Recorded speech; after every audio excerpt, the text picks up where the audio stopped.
is back. Ready to get started?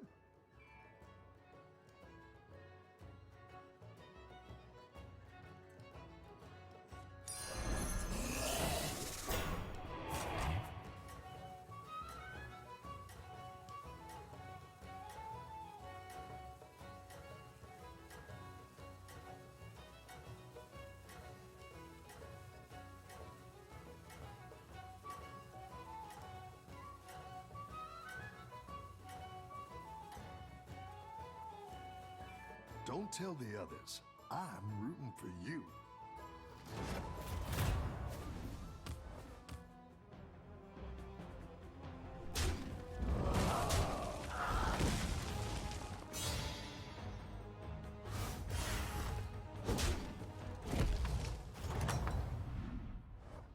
Your minions really pulled their weight.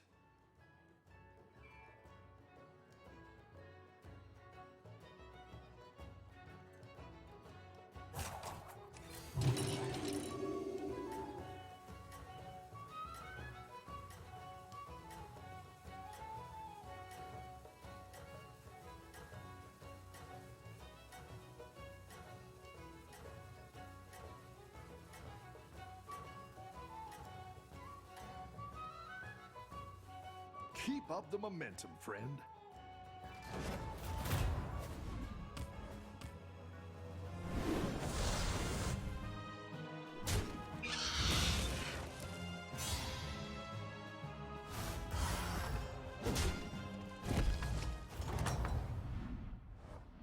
You're good at this.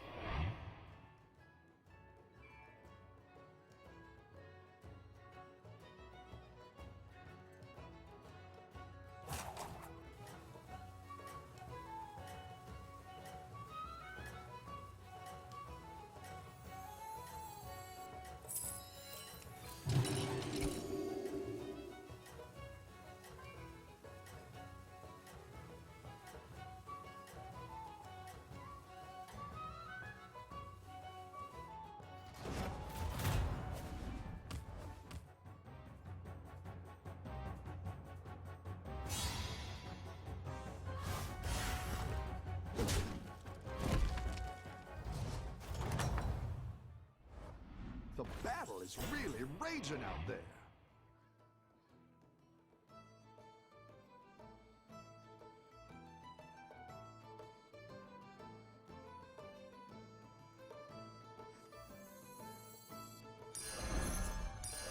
That one might make all the difference.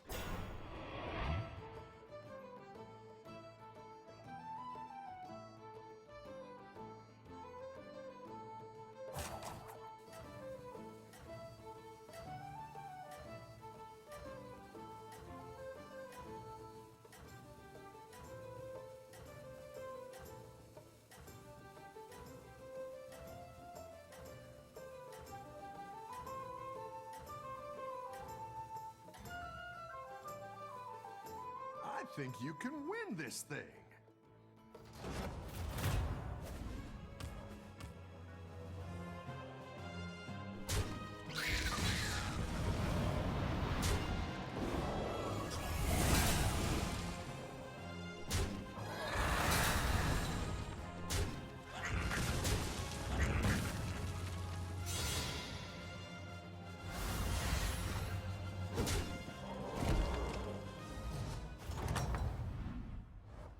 I've got some fresh recruits for you.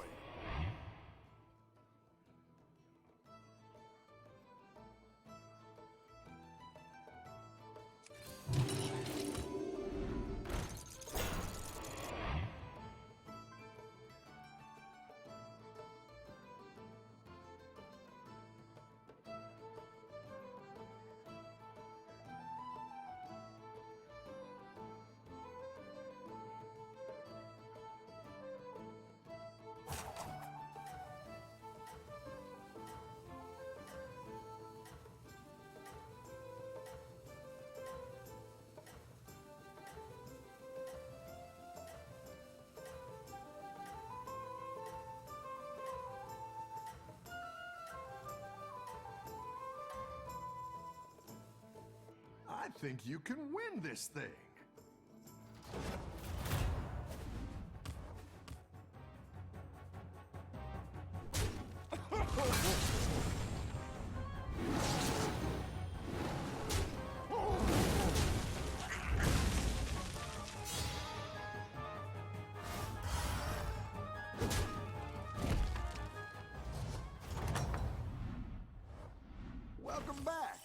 it going out there?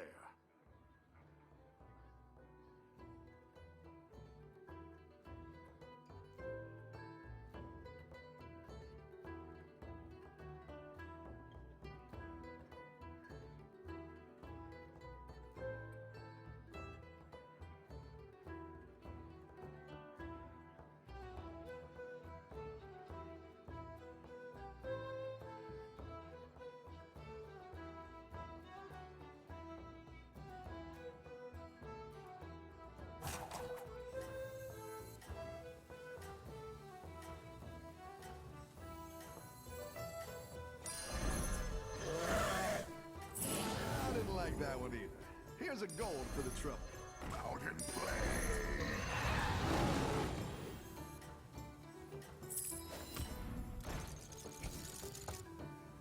You're doing great out there.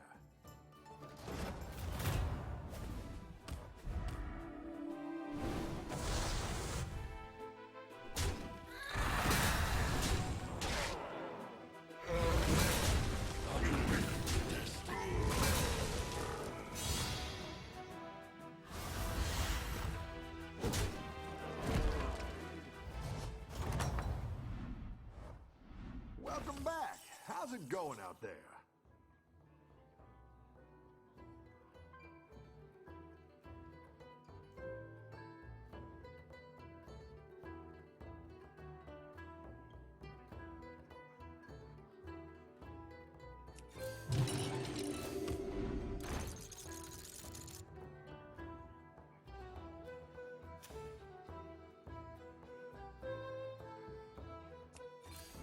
Better hire a recruit while you can.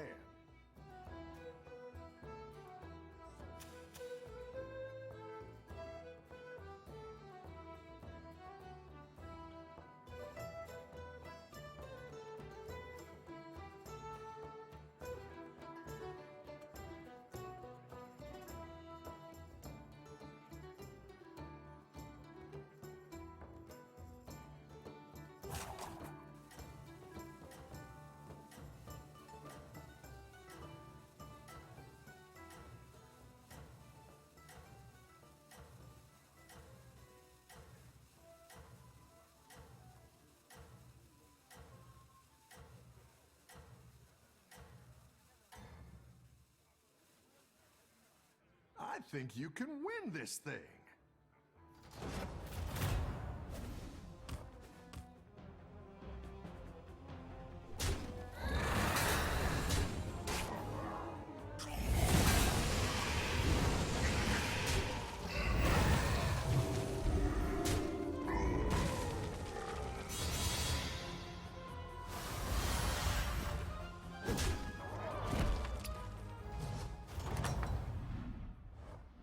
Welcome back.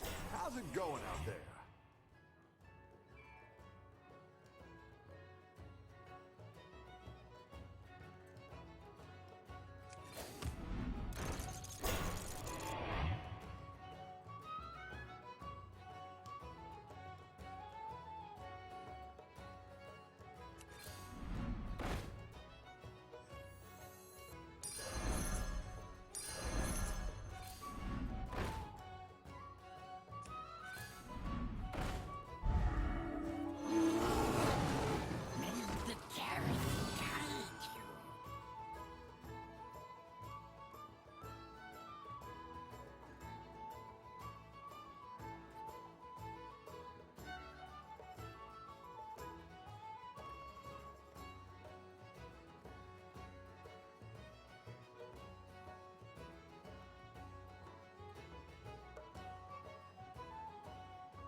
You're doing great out there.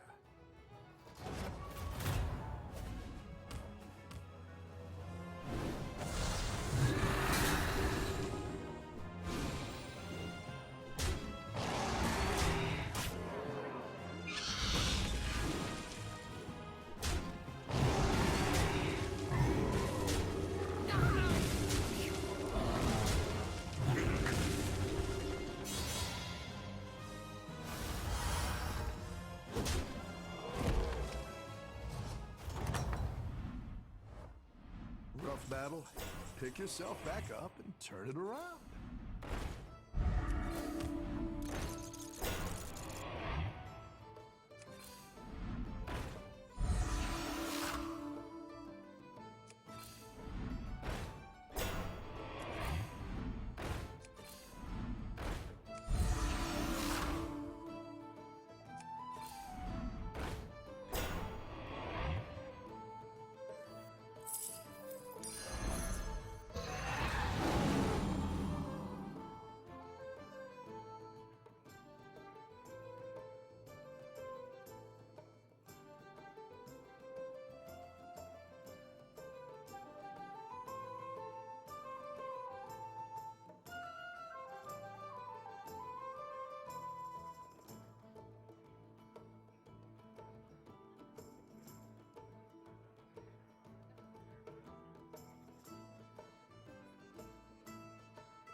I think you can win this thing.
What's your strategy this time, partner?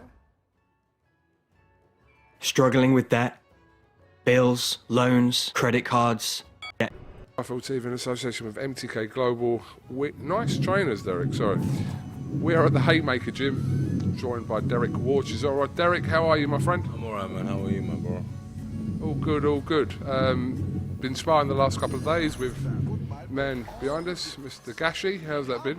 Been great, man. Gashi brings it, bro. He's very heavy-handed, bro. You know, you don't move out a couple of his shots, boy, he'll lay you out. Don't tell the others. So, I spoke to him obviously a few minutes ago and he said that you two have kept in touch ever since your fight and have become friends, and obviously now you kind of work together.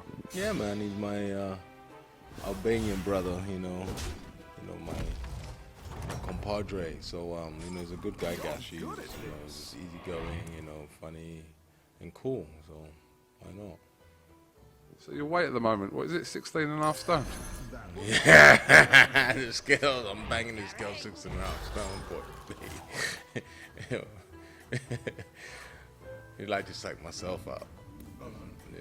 Fair enough. If that makes you happy for you to think you're that weight, then not a problem. I can see you're clearly not that weight, but you know. No, I'm 6.5 stones in my mind, In your head. in my head. You know, you know, it's like someone's.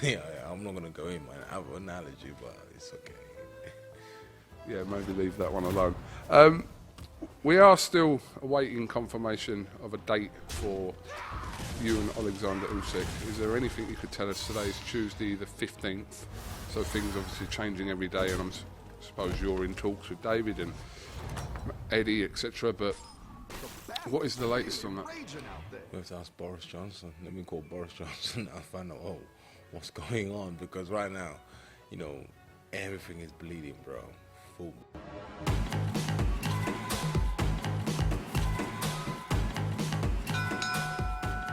And now, ladies and gentlemen, from the four corners of the world to the four corners of this ring, right here at Matchroom Square Garden, this is it. The time has come. The fight starts now. Introducing first, the challenger. Fighting out of the red corner, standing with his head trainer, Andrei Kozlov.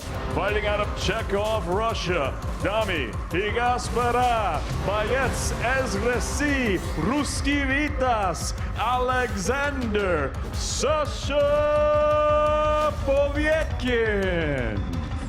And his opponent across the ring, fighting out of the blue corner. He stands with his head trainer, Xavier Miller. Fighting out of Brixton, London, England, here is the reigning and defending WBC interim heavyweight champion of the world, Dillian, the Body Snatcher White! White hooks in when you're on the turn, turns the knuckle right over, that traditional Russian style. And White, if he does step left and right's got to keep those earmuffs tight to his temples. There it is. He'll be looking to counter with that left hook, won't he? Even though Dillian White likes to do that, almost sets it up with a kind of lazy jab at times, tries to lure his opponent in. Good left to the body there. Povetkin can take the sting out of it. Was counter to the body from White. Povetkin came over the top with the right hand, but again, White's keeping those hands tight. There's the parry shots and ride them on the forearms rather than slip them, but he's got a big set of arms and he's ripping that left hook to the body. You can see the reddening of the stomach of Povetkin already. Yeah, it's a good shot to the body.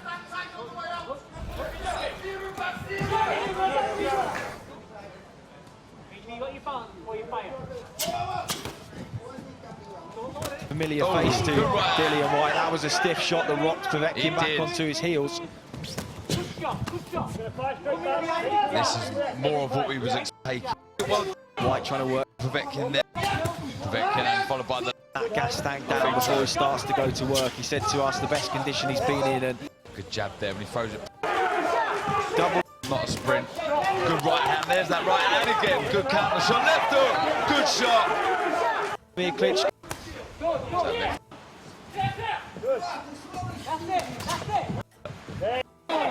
Less time to Be reckless. Oh, left uppercut. Fantastic shot. second time Povetkin's down in the round. Less time to survive now. Just 10 seconds on the clock. He will see out the round. He looks clear-headed, steps forwards. Lovely counter shot off the ropes from Dillian White, who steps in again. White looked for the left hook. Povetkin. Oh! Left uppercut. Put Dillian White out. Wow! Well, you can never, ever discard anything in heavyweight boxing, but that is one of the most shocking turnarounds I've ever seen in a fight. Unbelievable. What a left uppercut. suffered 2 knockdowns in the previous round. Wow, I'm in shock. We know about the caliber of fighter. The left as he does, came straight up the middle, and the lights were out before he even hit the floor. What a shot, like I said before. He won't know what's happened. He won't know what's happened. It's that, like I said, he slipped so well inside of an orthodox fighter. You know, it's a dangerous thing to do because you walk onto the right hand, but look, bang, set up with a jab. Wow, unbelievable. What a shot. The shot to throw would be the body shot.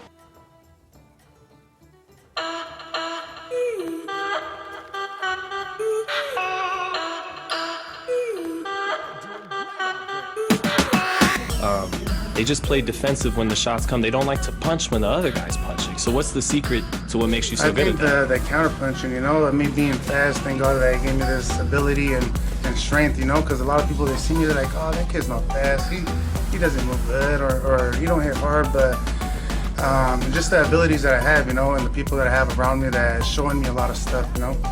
So I think it's the combinations and the speed and the counter punch, because I'm a counter puncher and I could be aggressive as well, but I think I'm a counter puncher in both ways.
You're doing great out there.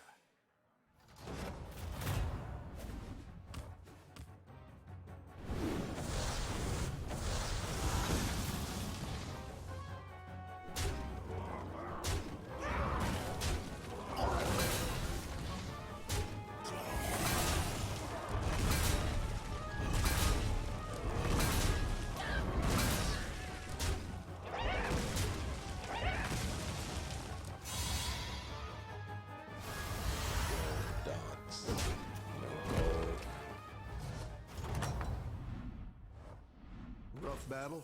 Pick yourself back up and turn it around.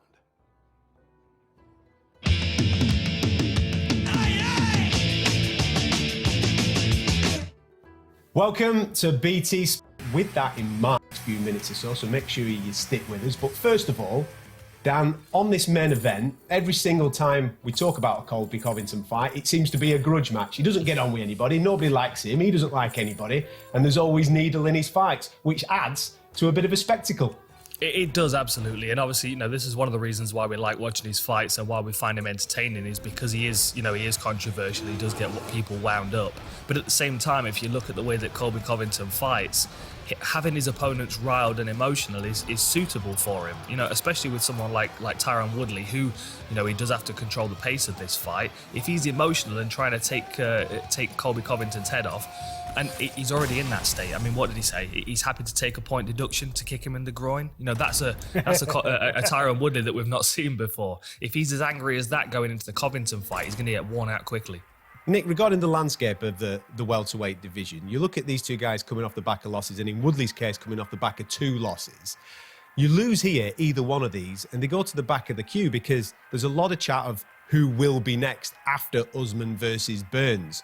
And you don't want to be losing this fight, do you? No, absolutely not. Of course not. Neither of them can afford to take that much of a backward step, and that's what kind of makes it so intriguing. It's a little bit of a crossroads fight because, as you just pointed out, then 2 back-to-back losses. I don't think that's ever happened in Tyron Woodley's absolute life on the wrestling mat or inside an MMA cage. You know, he's never lost 2 back-to-back, never mind 3 back-to-back. And even though he's at 38 years of age now, I think Tyron Woodley wants to prove to the world that he's still pretty fresh. You know, he's not the busiest of fighters, and I think he's ultimately suffered for that. Certainly during his title reign, he suffered for just not being active enough. And he also fell into a little bit of a routine of always waiting and slowing fights down. And, you know, and I think he's continued that with the 2 losses. You know, I just don't think he's What's going on, Sports Wars? This is Ryan with the RK Outpost and GeeksandGamers.com, and it was announced that Steve Nash, 2-time MVP, NBA Hall of Famer Steve Nash, will be taking over as the head coach at the Brooklyn Nets. When it was told that Kyrie Irving and Kevin Durant really wanted him there, signed off on this. There were a couple bad takes, but the worst of all by far was from Stephen A. Smith. Stephen A. Smith, who said that the reason Steve Nash got this job was because of white privilege. What an absolutely monumentally idiotic take to have. For that guy with all these qualifications, the fact that he got the job, you think that that's white privilege. And he has been called out by a bunch of people after those sentiments. We're going to take a look at some of those. Charles Barkley, Marcellus Wiley, even Shannon Sharp, of all people, one of the people with the worst takes in history. Even he knows that what Stephen A. Smith said was stupid. But Stephen A. Smith has doubled down. He doubles down on controversial Steve Nash white privilege stance. But let's take a look at the actual statements first so we can understand why this is so extremely stupid.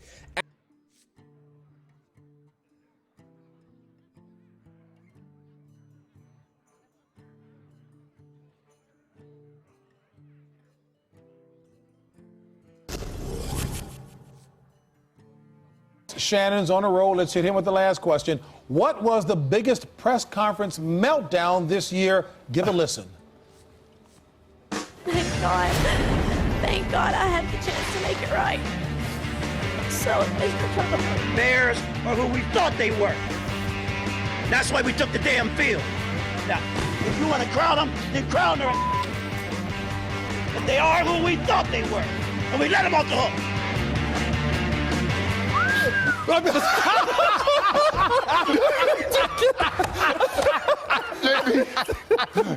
JB, what did you She is who she thought she was. And we let off the hook. We had a chance to get her fired, JB. We let off the hook. I'm sorry, JB. I want to thank JB for giving me a second chance. Eric, I want to thank Mr. McManus, Tony Matiti for giving me I'm sorry. They saved my life. Hey, Boomer, can you help me out here? No, I can't help you out, Jeff. Hey, you know what? We'll be back. Beasley first on the field.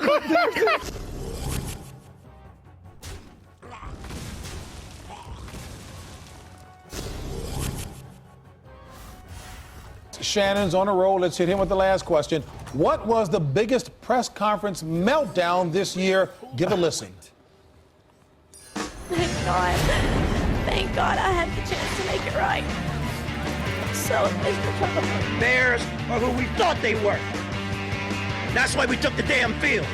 Now, if you want to crown them, then crown them. But they are who we thought they were. And we let them off the hook.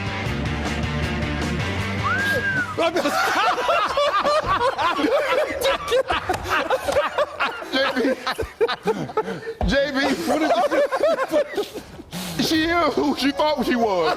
And we let off the hook. We had a chance to get her fired, JB. We let off the hook. I'm sorry, JB. I want to thank JB for giving me a second chance. Eric, I've got some fresh recruits for you. After he goes on, talks about all the great things that Steve Nash has done as a player, and how he's a great guy, he goes and decides he needs to say this. Ladies and gentlemen, there's no way around this. This is white privilege. God. This does not happen for a black man. No experience whatsoever on any level as a coach, and you get the Brooklyn Nets job? All right, so let's take that. So he says this is an example of white privilege. It's almost like Stephen A. Smith, right? Stephen A. Smith, who's covered the NBA for a long time, hasn't been paying attention, I guess. I'm not sure why, how it could be that stupid. Because when you look, a simple Google search would have done this. Nets Steve Nash joins list of NBA head coaches with no prior coaching experience. Wow. 16 of them over the past 40 years or so. Hired as head coaches with no previous head coaching experience. Why don't we take a look at this list? See if we can count the black and white people, because that's obviously all Stephen A. Smith cares.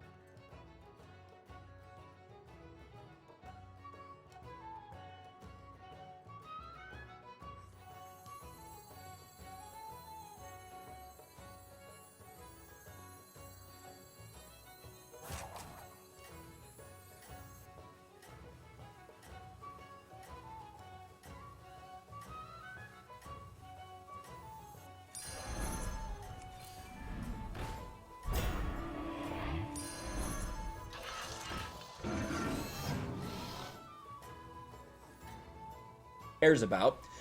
Steve Nash, white. Derek Fisher was the previous one. Black guy, that's right. Steve Kerr, white guy. Jason Kidd, you might not know it, but he is black. His father was black. Jason Kidd is black. Mark Jackson, black. Vinny Del Negro, white guy. Kevin McHale, white guy. Isaiah Thomas, I believe Isaiah Thomas is a black guy. So is Doc Rivers. Then you have Larry Bird, M.L. Carr, black man. Magic Johnson, black man. Quinn Buckner, black man. Dan Issel, Dick Van Arsdale are white. And then Paul Silas, the first one back in 1980, also black. So you have 16 coaches hired in the NBA as head coaches with no prior experience. 9 of them are black. You are an absolute fool, Stephen A. Smith, for trying to die on this hill. That is so nonsensical. And a couple people called him out, including Charles Barkley. Charles Barkley destroyed him on this. Let's listen to what Charles says. But I just think when you have a responsibility, especially when you have to talk about something serious like race, you can't be full of crap. You got to be honest and fair. So listen, like I say, Steve Nash is a great player and a good dude, but I was so disappointed on these guys. So I said, dude, black guys have done this before. Now, do we need more black coaches in the NBA? Yes. Do we need more black coaches in college football? Yes. Do we need more black coaches in pro football? Yes. But this wasn't the right time to shut it today. Good luck to Steve Nash. Right, and so those last statements, do we need more black people as coaches here? Listen, I just think we need the best people for the job. And bottom line, Steve Nash was an incredible player, a point guard, a floor general who understands the game and was a coach on the floor, especially later in his years. So the idea that this dude, who the players want there, is unqualified for some reason is absolutely laughable, especially when you look at all the history, all the other people who have been hired. There's no white privilege here. That's disgusting, Stephen A. Richard Jefferson said the same thing. Derek Fisher, Jason Kidd all got jobs right away because of 20 years of high-level basketball IQ. Please don't question Steve Nash's hire or make this about anything else. Even IQ.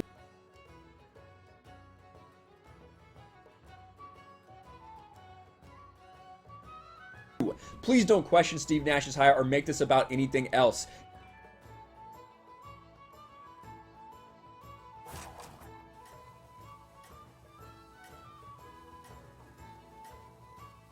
Even Shannon Sharp.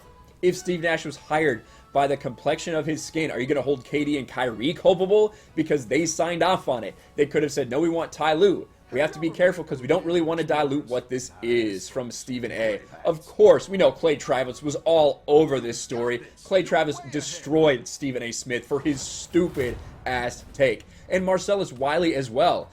Steve Nash wasn't hired because of white privilege. I don't believe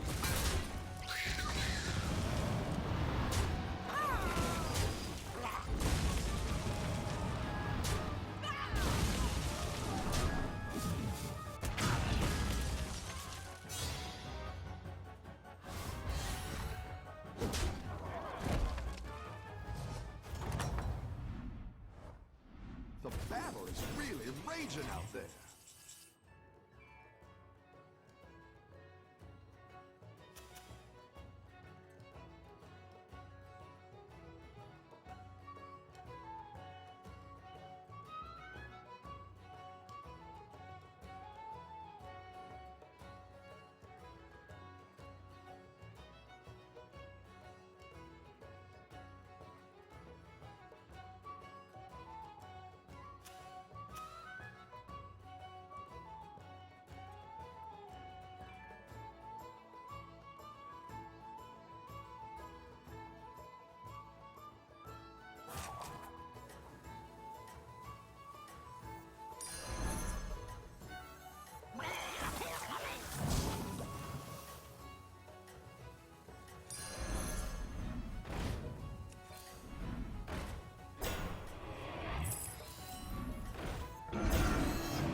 Let's see if you can stay on top.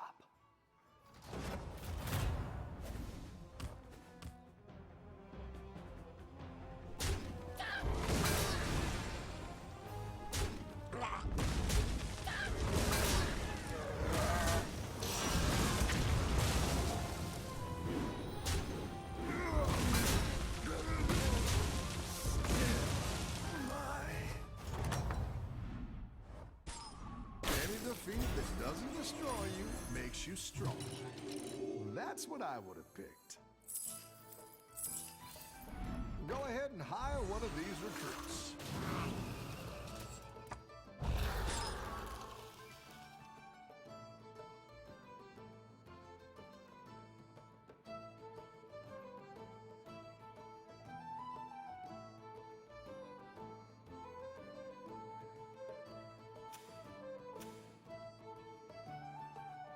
This just in, actor Chadwick Boseman has died. He was just 43 years old. Everybody is the hero in their own story.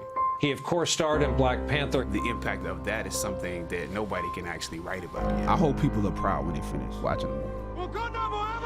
He broke stereotypes and became a role model for black youth. Boseman had been fighting colon cancer for 4 years, but never spoke about his diagnosis. Boseman has probably begun a weight loss regimen for a future role. Superpower you wish you had in real life. I wish I could freeze time.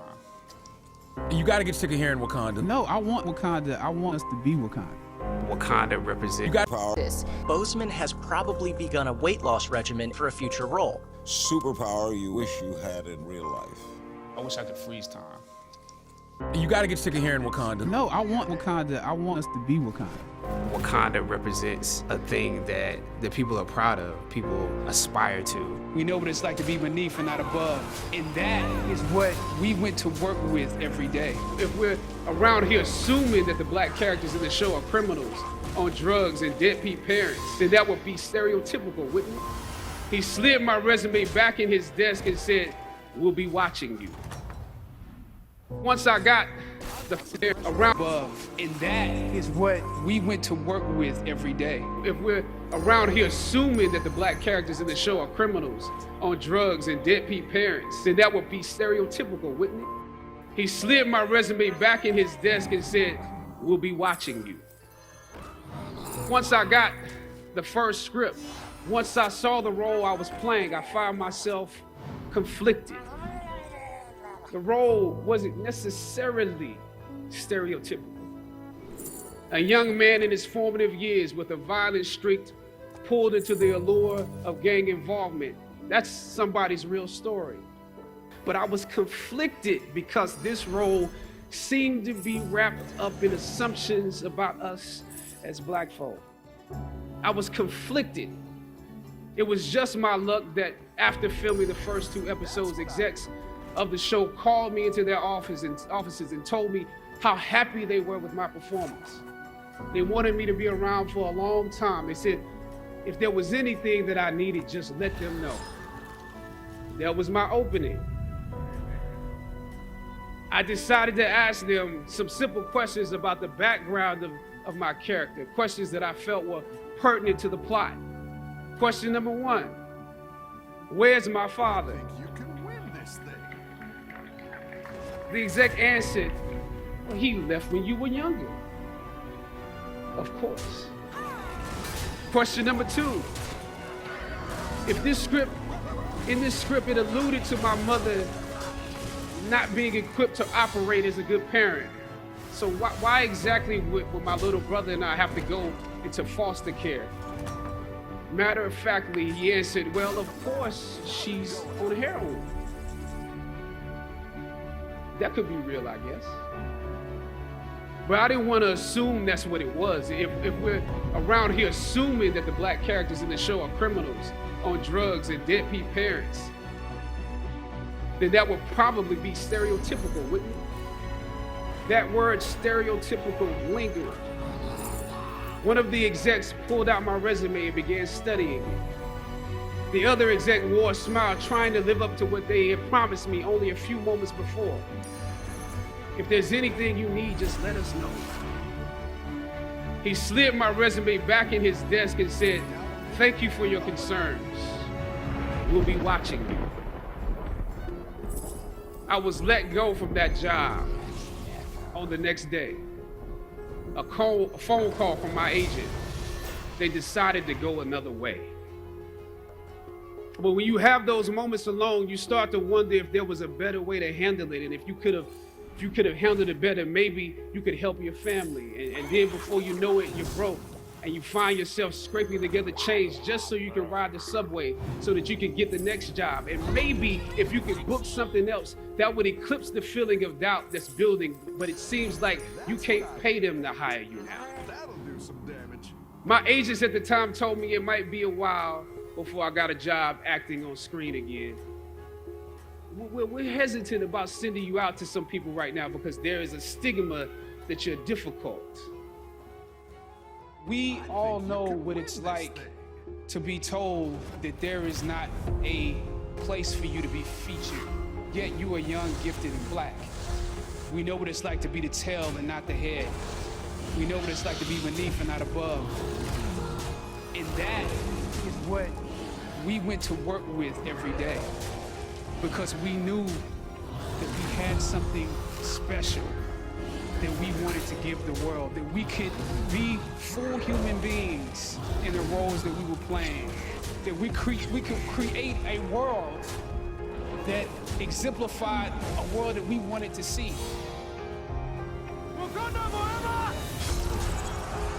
Well, Wakanda is not, you know, it's not a real place. It's a fictitious place in Africa. But I think it's become, you know, this idea of excellence and hope, and has become sort of a totem to a certain degree that people are proud of, people aspire to. Wakanda represents a thing that can make people in real life want to live up to a certain thing. There are two little kids, Ian and Taylor, who recently passed from cancer. And throughout our filming, I was communicating with them, knowing that they were both terminal. And what they said to me is, and their parents said, they're trying to hold on till this movie comes. And to a certain degree, it's a humbling experience, because I think back now to a kid and just, you know, waiting for Christmas to come, waiting for my birthday to come. I did live life waiting for those moments. And so it put me back in the mind of being a kid. And when I found out that they,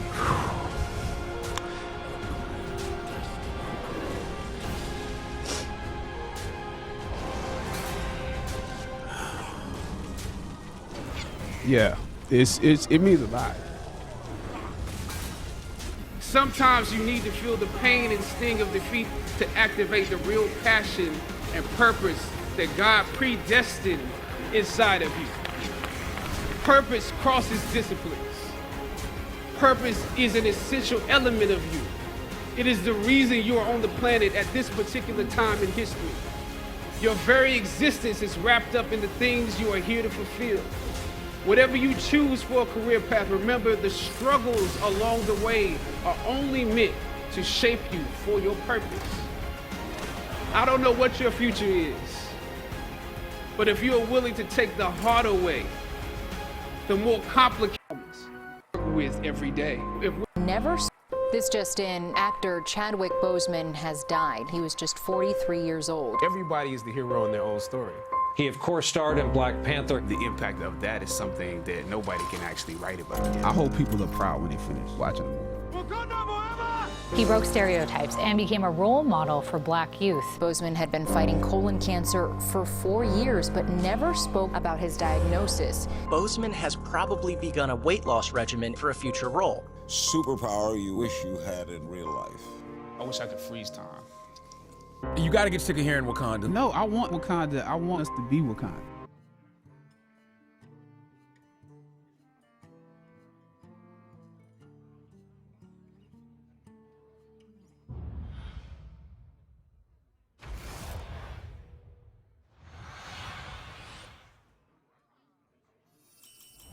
Hey, my favorite commander is back. Ready to get started?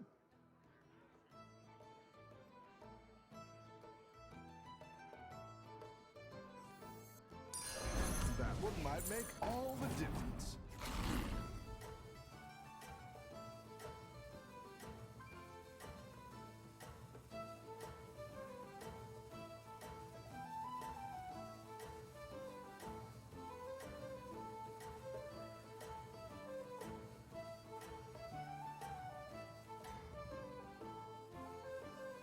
Don't tell the others. I'm rooting for you.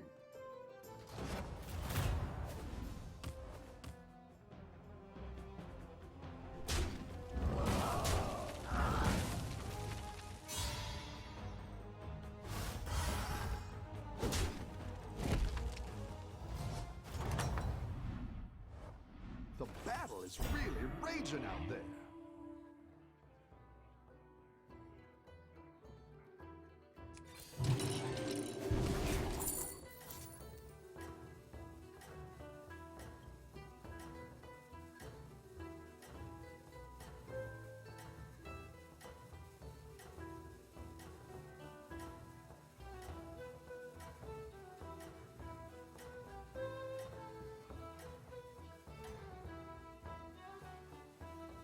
You're doing great out there.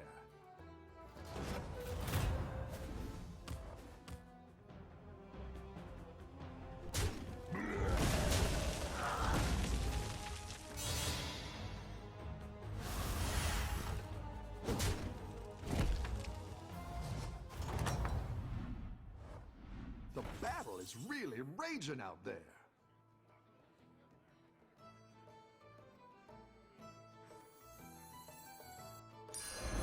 I'll clean you up.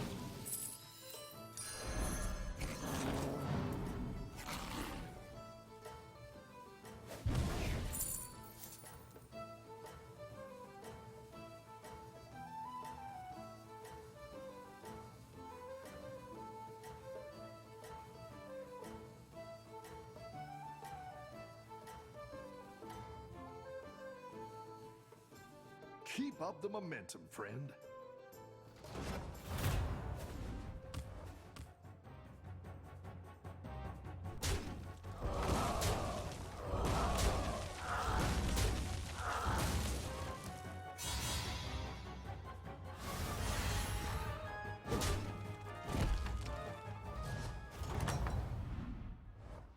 Welcome back. How's it going out there?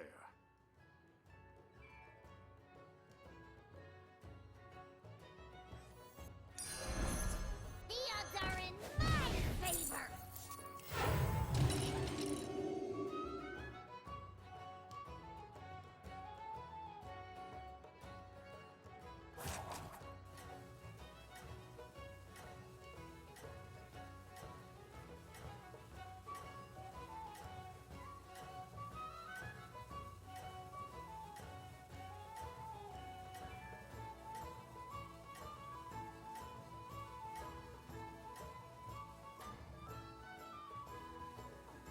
Keep up the momentum, friend.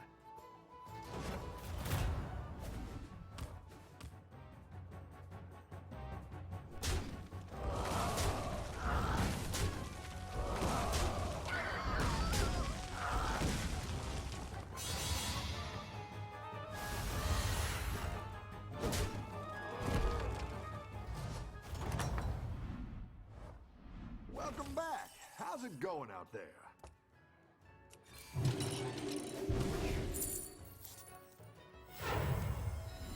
Go ahead and hire one of these recruits.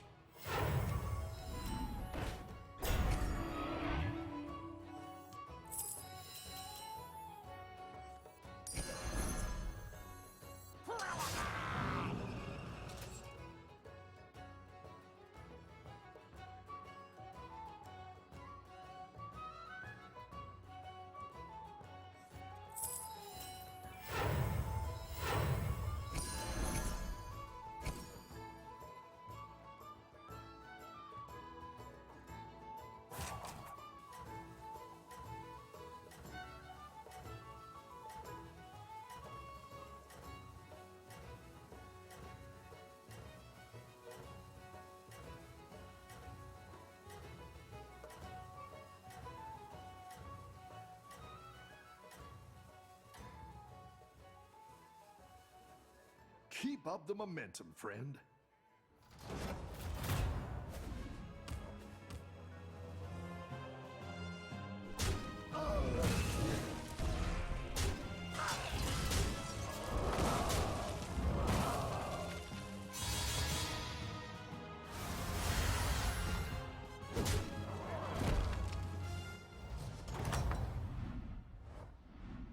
battle, pick yourself back up and turn it around.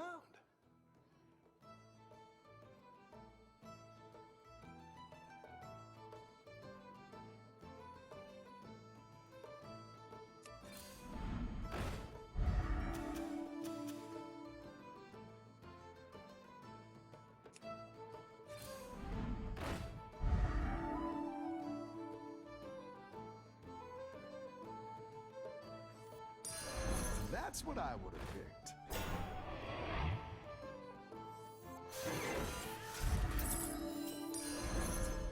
Come close and listen.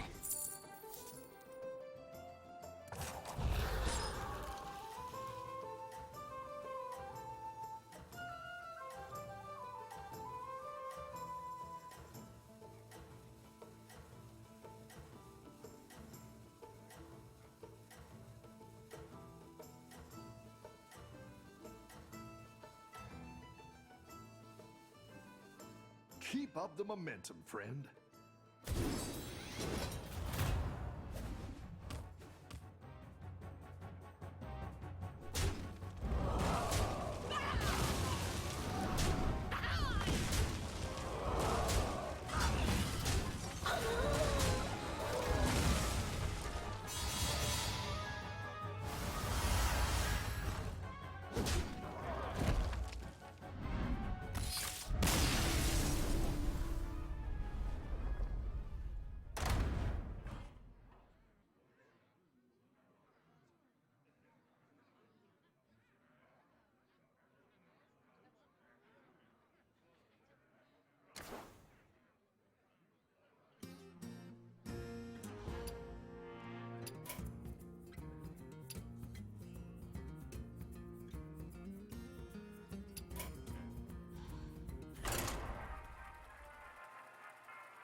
Fresh opponents. Are you ready?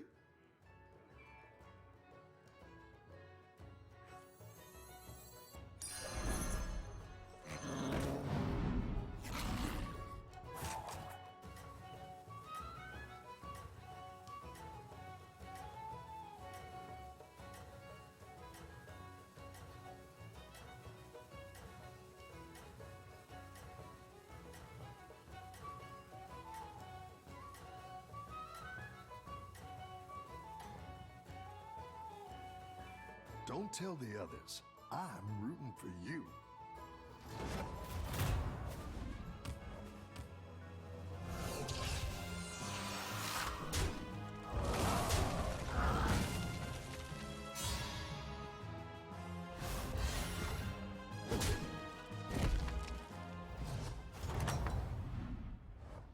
I've got some fresh recruits for you.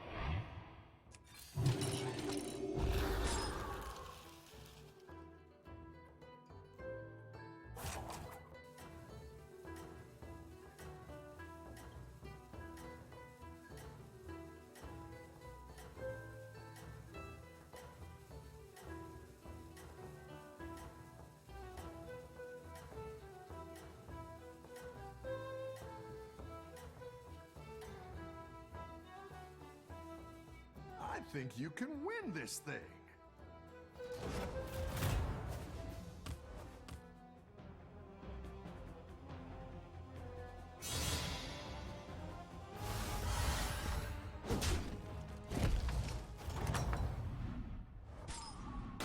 good at this.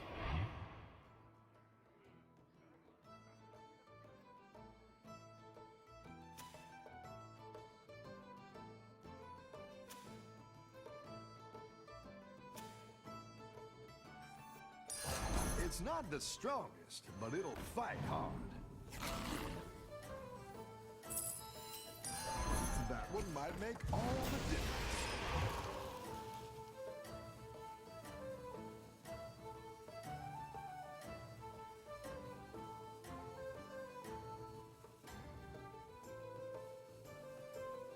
You're doing great out there.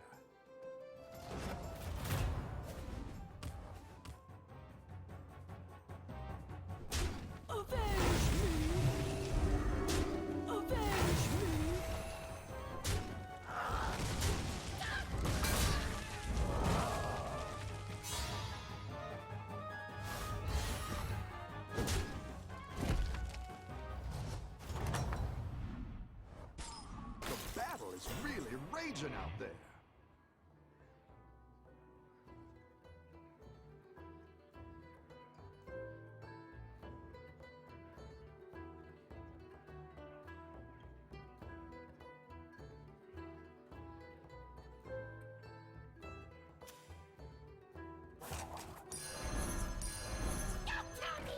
Another satisfied customer.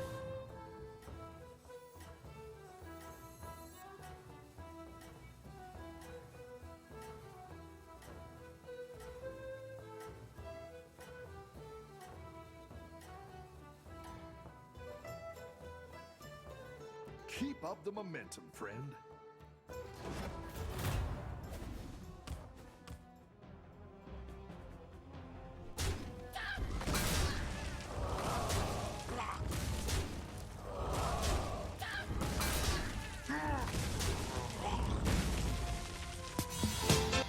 Okay, good of you. It's cool. The battle is really raging out there. It's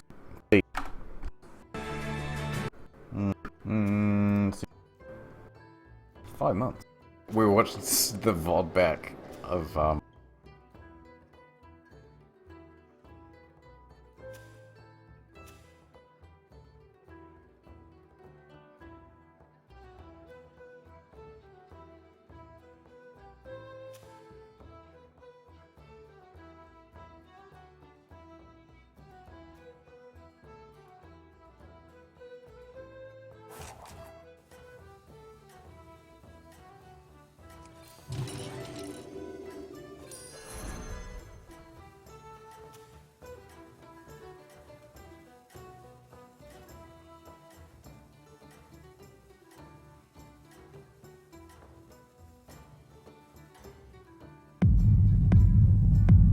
Keep up the momentum, friend.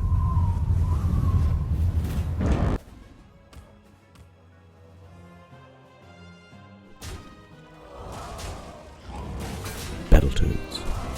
The high difficulty and nostalgia of the game made it a cult phenomenon.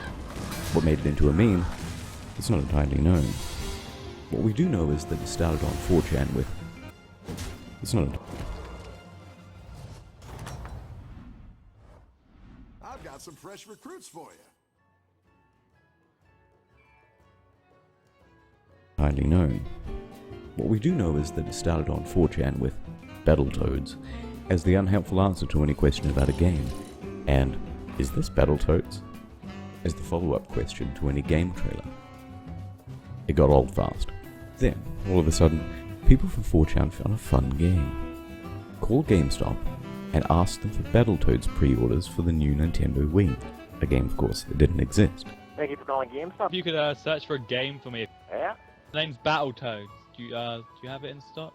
Battletoads? Yeah. The old one?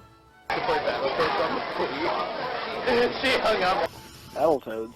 What can I do for you? Battletoads for the Wii? Yes, I want to get the release date for Battletoads. You guys don't have Battletoads? They don't have Battletoads? What? Battletoads? Got them. Part 1, 2, or 3. You seriously have Battletoads? 1, 2, or 3. 1. One, $9.99, bro. Well, that's fucking amazing. It is. Do you want it for Wii, Xbox, PlayStation, or GameCube? Because it's actually cheaper on GameCube. Oh, is it? Yes, sir. Well, comes with a hug and a kiss too. Mwah, I love you. More than 40 GameStop stores were targeted, and thousands of calls were made. At first, some stores were nice and simply said they didn't have it. After a few hours of the same dumb question, they started getting mad. I'm gonna take this Battletoads and shove it so far up your fucking ass, buddy. I don't have time for this fucking bullshit. You don't have time for this bullshit. I don't have time for this bullshit. Battletoads is my fucking son's life. Not all of the raiders were successful. Starts off as you guys got Battletoads. He kept calling back, and then he would progressively get more profane. Please stop, it's starting to get very frustrating. We have a decent amount of people in the store. The kid didn't think to block his number. So I called his house, got his mother. All of a sudden you hear her yell for her son, and you hear him starting to kind of whimper and cry in the background. Eventually, other lines like Mudkips Edition and 9000 Smiles Edition made their way into the routine. The game is Battletoads for Wii? Oh yeah, we've got plenty of Battletoads. You do? I'm looking for a limited edition actually. Do you have the one with the 9000 Mudkips? Yeah, hold on just a second. And from there, the game escalated to throwing in as much offensive content as possible to your... Limited edition actually. Do you have the one with the 9000 Mudkips? Yeah, hold on just a second. And from there, the game escalated to throwing in as much offensive content as possible to your pre-order call. I just want to make sure just of a few things in terms of if you can just tell me a little bit about the content, not any bad language or anything like that. There's no promotion of any homosexual lifestyles, there's no violence, there's no gangs or drugs in there, anything like that. I don't think so, so. Okay, good. I just want to make sure it's if it's... I don't know if you have anything against homosexual people, Well, I'm just saying that, I don't want my son to die from AIDS when he's 12, you know what I'm saying, basically. That's just my personal values. We raise him Christian, I don't let him, I don't let him eat candy, I don't let him, talk to him, I don't let him do a lot of things. I'm very protective of him. Well, I'm gonna get off the phone because that is a racial comment. That's not a racial comment in the species. Oh, fuck, he hung up.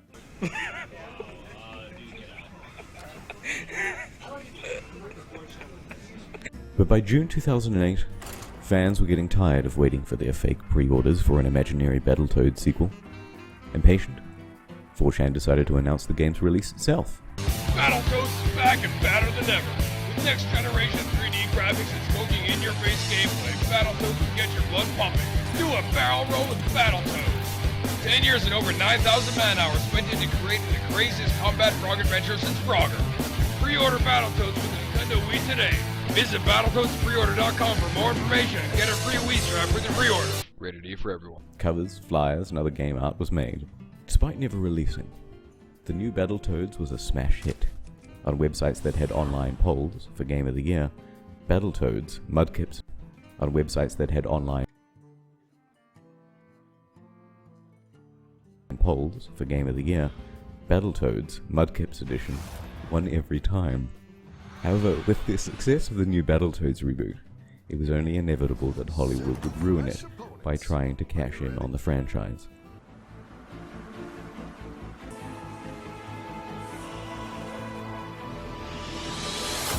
When the world faces danger,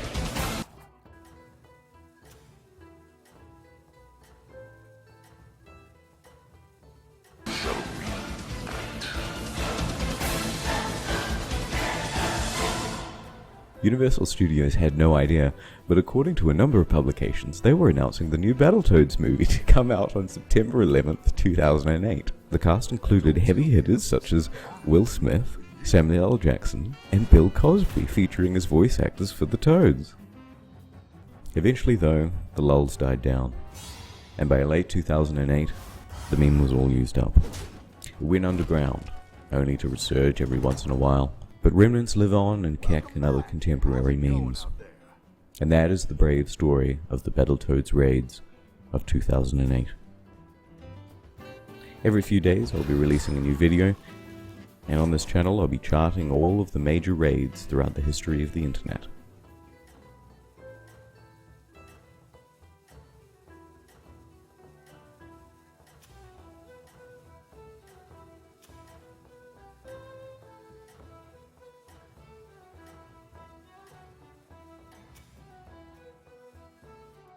think you can win this thing.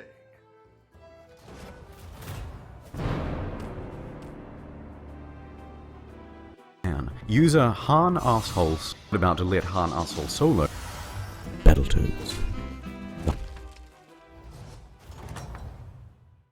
In late 2012, Mountain Dew held an online contest. Dubbed the Dew. They said, "Hey Internet, you choose the name of our new apple-flavored drink. Let's put it to an online poll." Rumor has it their marketing team was already set on a few names like Tempest or Electric Apple or Extreme Apple. However, 4chan soon found out about the contest, and they had their own recommendations. Hitler Did Nothing Wrong was the #1 pick, and Gushing Granny was a close second. Plenty of other creative names were put forward too. Here's a quick montage.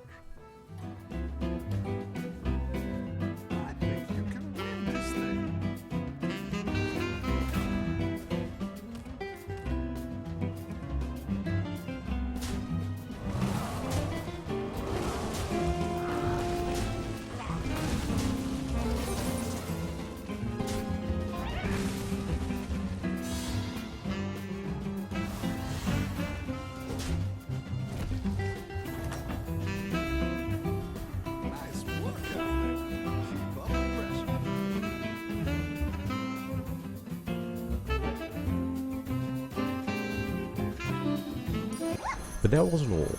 Mountain Dew's online security was lacking. Exploitable flaws in their voting system allowed people to vote as many times as they pleased. It also turned out there was no input validation on their site. Soon, avid fans of the new Hitler Did Nothing Wrong beverage were changing elements of the webpage. They added, "Mountain Dew salutes the Israeli Mossad for demolishing 3 towers on 9/11, and made the Rickroll video autoplay when people visited the homepage."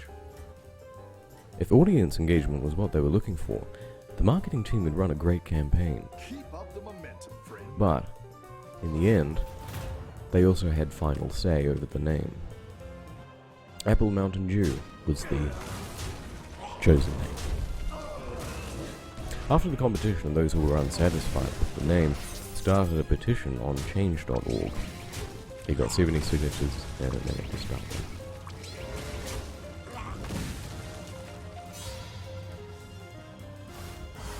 More cataloging to come. Nice work out there. Keep up the pressure.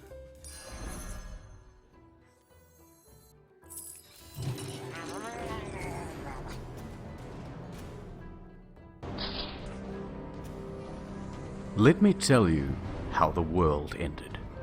December 31st. In 2013, the Kellogg's team gave Tony the Tiger his own Twitter. Surely it would be a great success. What could go wrong? Furries. They're everywhere, and there are many more of them than you think. To the furries, Tony had an allure. It began with a few mild comments. Not so thick. Tony Senpai noticed me. Then the comments started to escalate. Take me, Christ, yiff me. I feel dead. Only you can make Tony, me feel are alive. you a Daddy catcher or a catcher? Then things went completely off the rails. Frost my cake. You wanna fuck or not? Fuck me, daddy. Carve my ass out. Carve my pumpkin, daddy. Yiff my ass. You can play with my balls. Cereal in my ass, daddy. Just eating the comes daddy. For me, I want your tiny ass all over me. Can you spank me like a wolf in your face? Send dick pics. Sexually harassing Tony the Tiger on Twitter. We are legitimately going downhill really fast. Of course, it was all a joke. It's just a prank, bro. Few, if any, were really fapping to Tony the Tiger. But for a children's mascot, having fucked up shit all over your Twitter feed can be damaging. Things got worse for Tony. While he was busy being virtually raped, Finnish artist Jenny Lainonen released a series of parody videos featuring the Frosted Flakes icon. The subject matter of the videos were, well, all sorts of things, but none of them were very kid-friendly. The videos accumulated 2.5 million views, and they received considerable press coverage from Esquire, Adweek, Rogue, and many more. With all of this bad publicity, Tony's reputation was being tarnished. Things were about to get even worse. Mainstream media was starting to notice all of the furry shit on Tony's Twitter. They published dozens of articles, and it was a feedback loop. The more people heard about it, the more people dogpiled on. Literally. Tony was reaching boiling point. He was ready to kick some furry ass. He started laying down the cock block. Every follower and commenter with a furry profile got blocked. The jilted lovers were left scattered and directionless. While some tried to organize a boycott, most took it as an opportunity to make a scene. They gave the controversy a name and sent a hashtag into orbit. It was a total shit show. But while it must have been fun to watch Twitter blow up, the furries now had no daddy. They shopped around for a little while until they found the coolest cat of them all, Cheetah's Chester Cheetah. Unlike Tony, Chester played it cool. The next day, Kellogg's released an official press statement, but their efforts to calm the crowd had failed. Hundreds of articles were published about the incident, Tony's downfall and the rise of Chester. It's been a tough few months for Tony, but he still carries on. You can visit his Twitter still today, see him teach kids the value of sports and eating frosted flakes, and then scroll down the comments to read a lot of fucked up shit.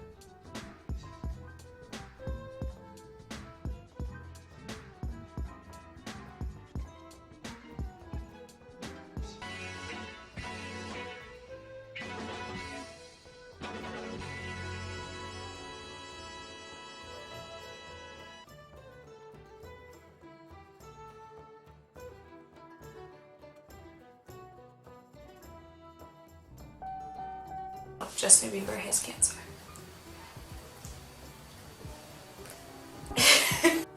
On Tuesday night, there was a thread on 4chan say that Justin Bieber had cancer to get his fans to shave their heads. Hashtag bald for Bieber. I'm considering shaving my head, and you should too. Put up the hashtag bald for Bieber. Then we started to Photoshop fake tweets from Entertainment Tonight and from Justin Bieber. I think even a few of his friends. Justin Bieber has cancer. We started posting comments on his puking video, claiming that, you know, he was puking because of chemotherapy. What are you gonna do about that? He made a fake email from a supposed doctor and also a fake medical chart that confirmed that he was positive for leukemia. I smoke pot to help me with the pain. All that buzz was fake, but then by Thursday, real people started actually, you know, getting into it. That's when it really shot off like crazy. Justin Bieber.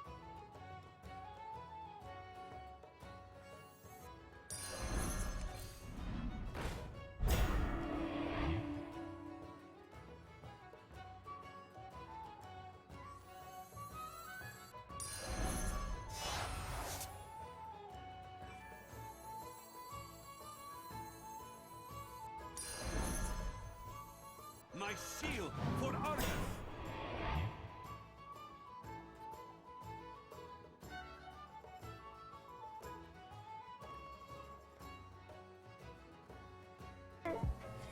Why is he gonna die? He's cancer. As of Friday morning, a bunch of different news outlets had reported it was a hoax, and it was kind of out there. Everyone knew it was fake. Yeah, we got a cease and desist letter, but after 3 days of hard work, I think we did a pretty good job. Moments away from the very first shaved bald for Bieber. This will be the first time I've ever been bald.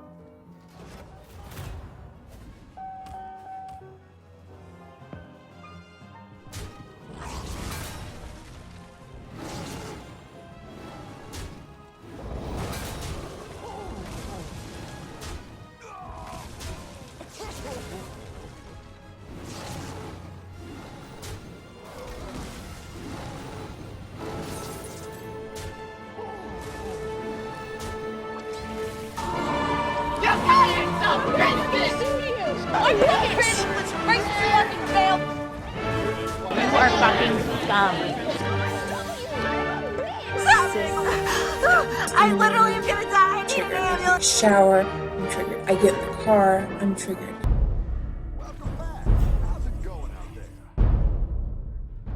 began with a Tumblr post, a declaration of war that read, "Join us on July 4th to celebrate our freedom and independence from racists by shutting down 4chan."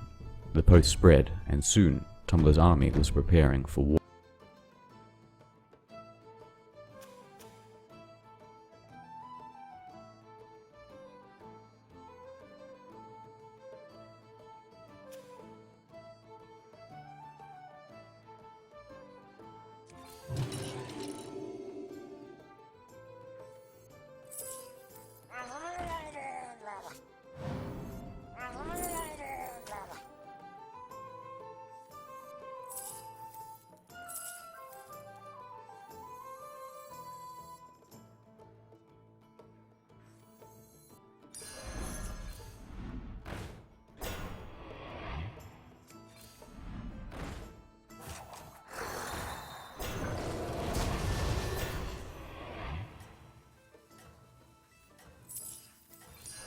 A good tactical choice.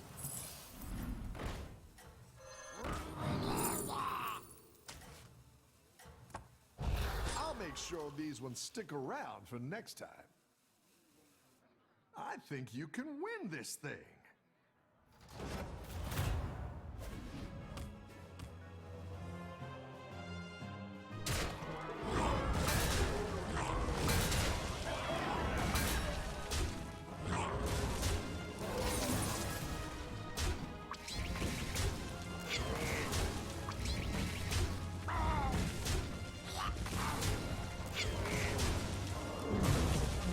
War. First, let's examine these two states. Tumblr. They are one of the world's largest online armies. They are over 300 million blogs strong. And 4chan is... Yes, yes, yes, yes. Yes, look at this guy. You've got a wolf. Very definitely a wolf. Both sides are pretty retarded. Soon the 4th of July had arrived. As you can see here on this official map, Tumblr's infantry quickly penetrated 4chan's territory. They published posts all across the B and poll boards. Puppies, selfies, and feminist memes sprung up everywhere. We're going to win this against the 4chan. The assault was extremely ineffective. After less than an hour, Tumblr decided to retreat. But this was by no means the end of the conflict. Tumblr had kicked the hornet's nest. B was roused and ready for a fight. En masse, they headed straight for Tumblr's home base. There's been 4chan attacks. Porn, gore, and anti-feminist home base. There's been 4chan attacks.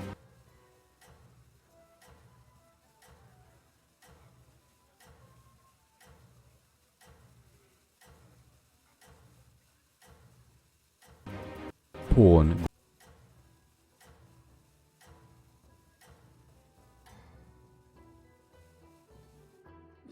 gore, and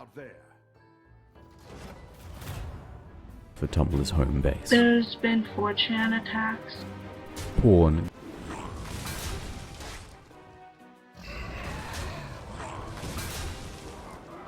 gore, and anti.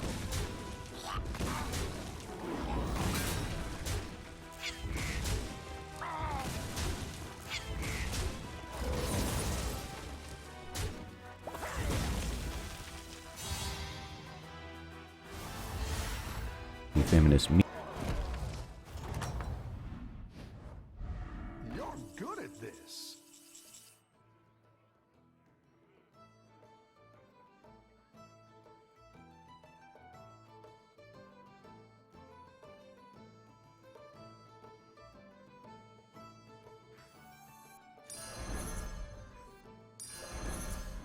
Go ahead and hire one of these recruits. A good tactical choice. Who knows what secrets we have?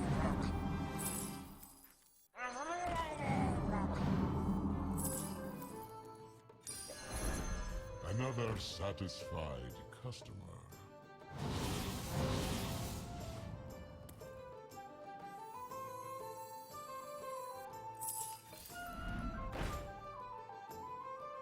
The frozen winds guide me. The frozen winds guide me.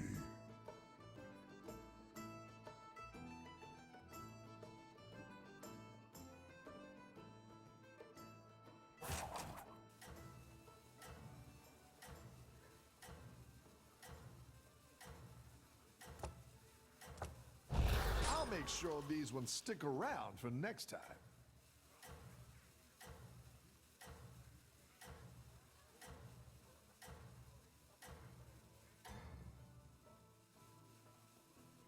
I think you can win this thing.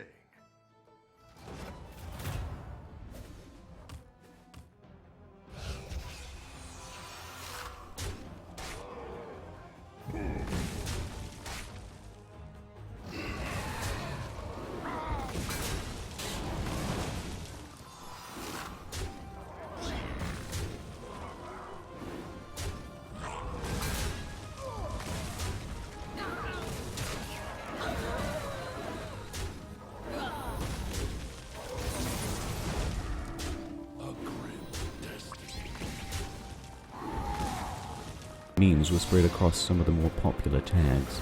Basically, they can't go on any tag because every tag is basically filled with gore. Unprepared Tumblr users were being triggered from every direction. Starting to get really pissed off with these 4chan idiots. It's not fun, it's actually pretty serious.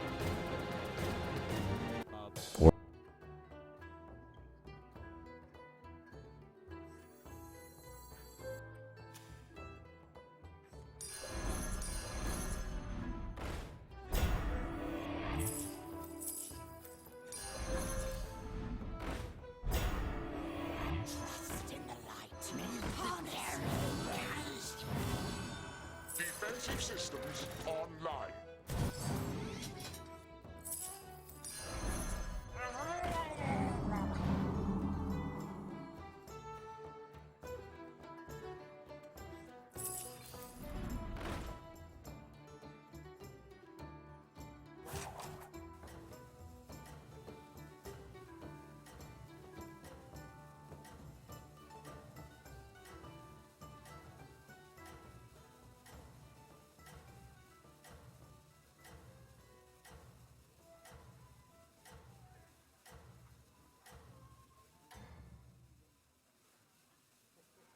You're doing great out there.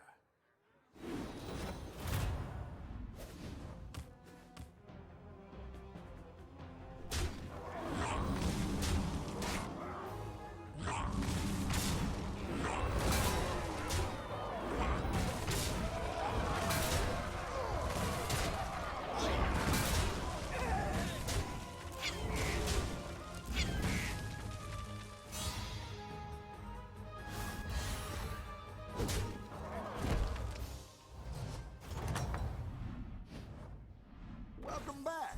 How's it going out there?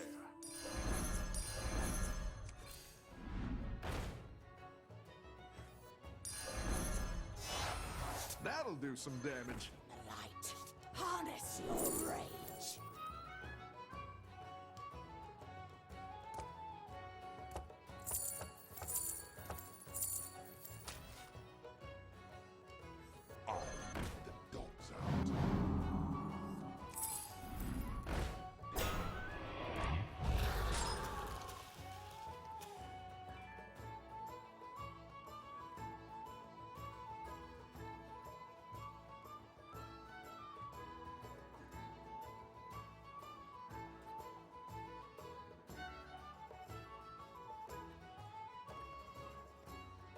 All the best minions come here.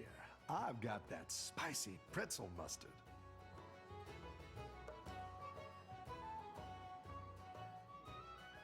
Alright, gather round. It's time for a lesson on what not to do if you get raided. Lesson 1. Don't spam the tags with your own selfies. Some Tumblr users thought they could compete with the spamming posts by submitting their own selfies over and over again. They soon found that 4chan seized these selfies, shot them into hardcore porn, and then spammed them back onto the tags in greater number. Lesson 2. Don't delete System 32. During the raids, someone pretending to be a Tumblr user posted this infographic. A reported 41 computers were bricked. Lesson 3. Don't start a petition. Someone created a petition on change.org to get 4chan shut down and managed to get about 900 signatures. So, in response, 4chan made their own petition. It managed to get about 10 times as many signatures. The only thing you can do, really, is log off and wait for it to be over. Trouble is, it took Tumblr 2 days to figure this out. In the meanwhile, casualties were enormous. 40 plus hours of wasted time, 500 hurt feelings, and literally thousands of triggerings. Meanwhile, casualties were enormous. 40 plus hours.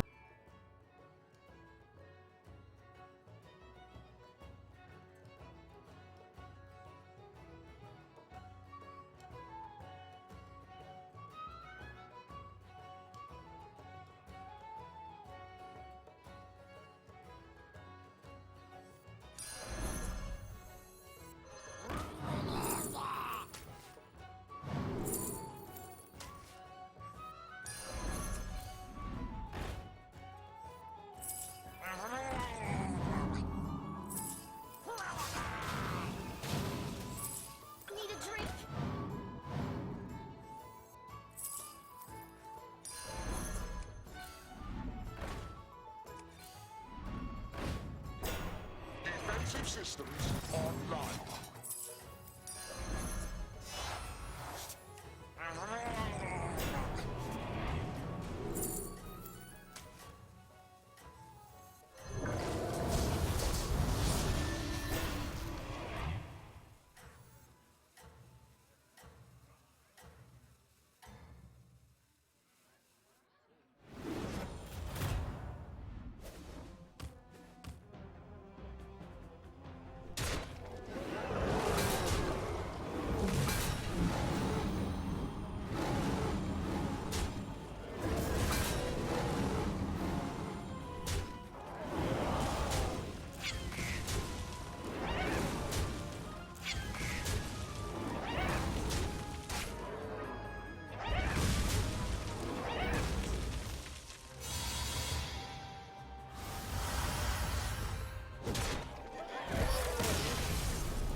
Your minions really pulled their weight.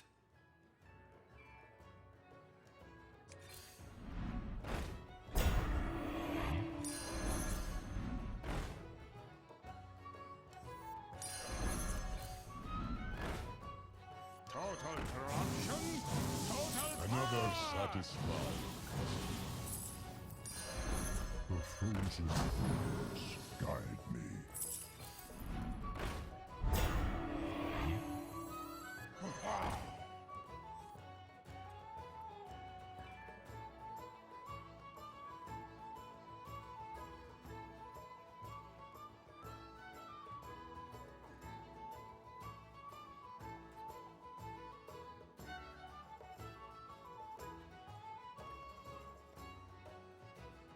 I once served a drink to a Death Knight.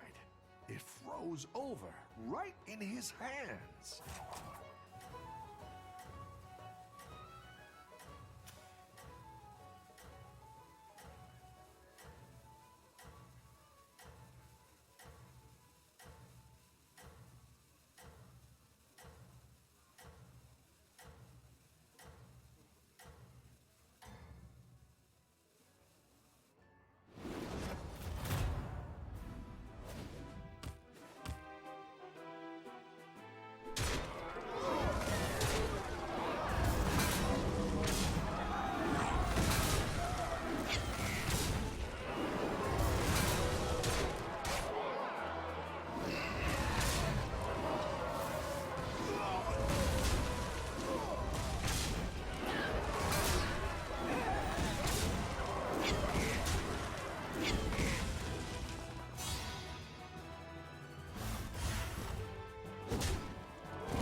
hours of wasted time, 500 hurt feelings, and literally thousands of triggerings.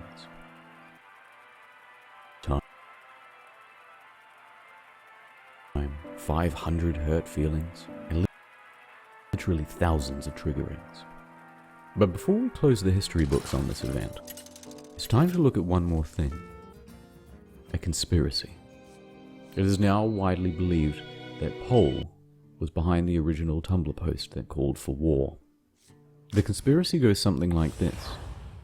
Trick Tumblr into provoking B, have the two of them war it out, and sit back and watch the fireworks. Happy 4th of July. Your parents would be very ashamed.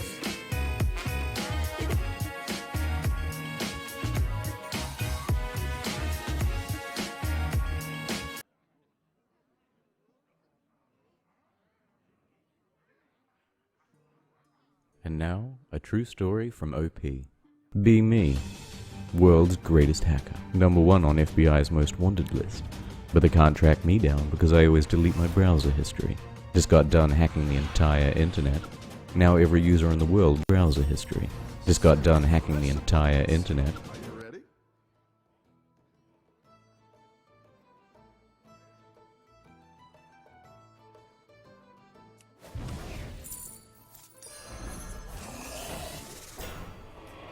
Now every user in the world gets redirected to blackpeoplemeet.com. One of my hacker bros messages me on AIM, tells me that 420 Elite Hacks, or 420, my #1 hacker bro, has been arrested. They were able to backtrace his IP because he forgot to browse in incognito mode. Word on the street is, he's already ratted me out. Tell me what you know or I'm arresting you for that little business you just started. Look out the window. FBI helicopters circling overhead. Ha! Those bastards don't know who they're dealing with. Open up Internet Explorer. Get redirected to blackpeoplemeet.com. Yeah, I forgot about that. Run disable blackpeoplemeet.exe. Now it's time for some world-class hacking.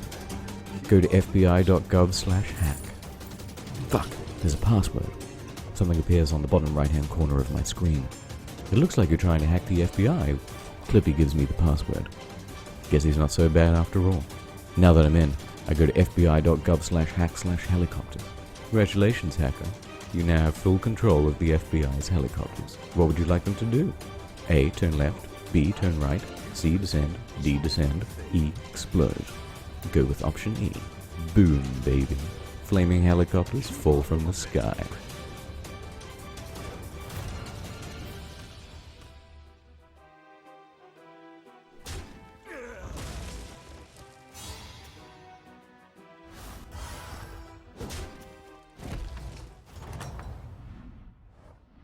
Nice work out there.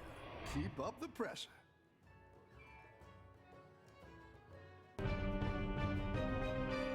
The sheriff has declared an emergency. There's something in the water! Do not go into the water. Oh my god. He's got AIDS. Get out of there. In 2006, a pandemic spread across the world. Extensive research from the CDC revealed Habbo Hotel pool as the point of origin, likely after someone jacked off into one of the filters. Since then, a band of unlikely heroes has worked tirelessly to keep the people safe, to close every pool.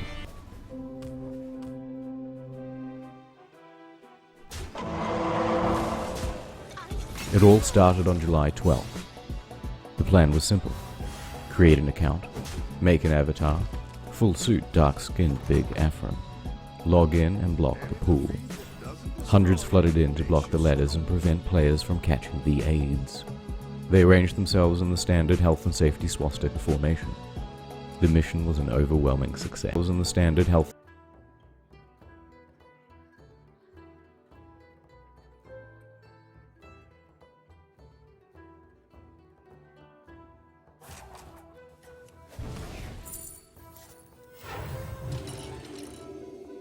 and safety swastika formation.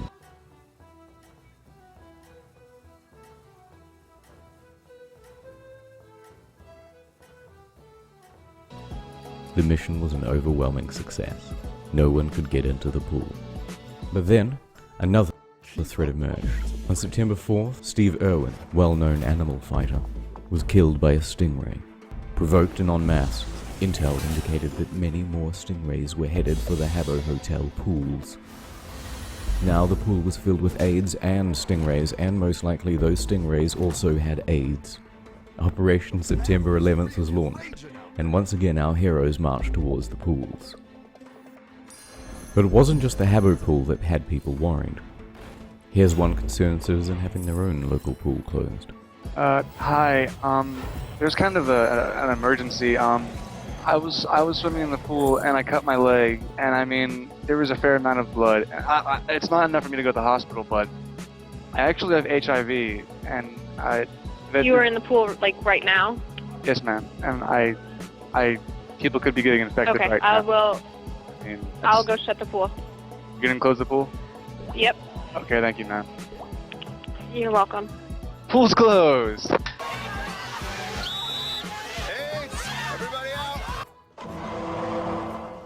Recruitment was at an all-time high. Pools were being shut down left and right. It looked as if our heroes could really achieve a permanent pool shutdown. But then, things took a sharp turn. The racist mods had arrived. They were determined to keep the pool open even though they knew the risks. They were determined to keep the pool open even though they knew the risks.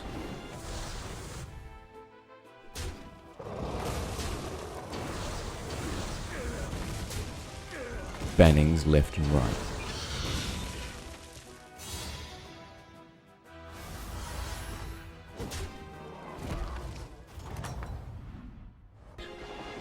This wasn't a war. This was a massacre.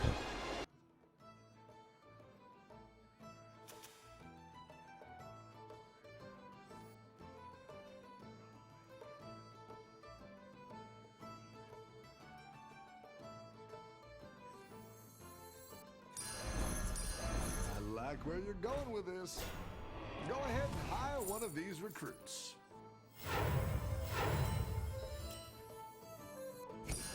A good tactical choice. Come close and listen.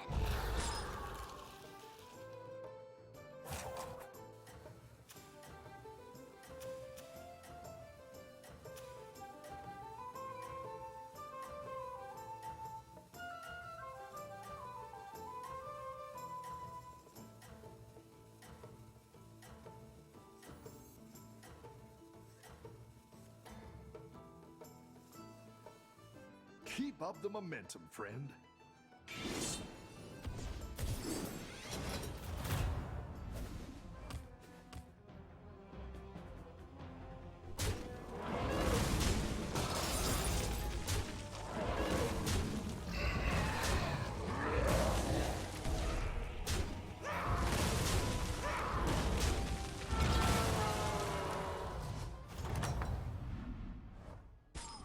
Welcome back. How's it going out there? Hiring that minion will get you a triple.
You're doing great out there.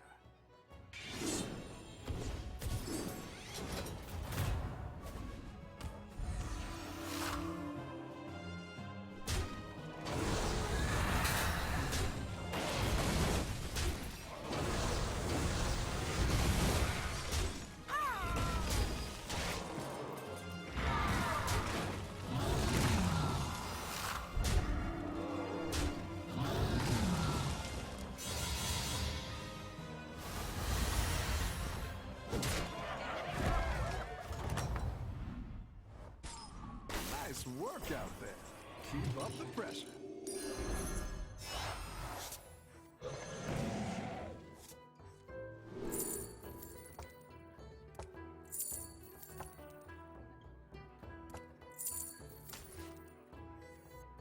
The fate of the world hangs in the balance.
Keep up the momentum, friend.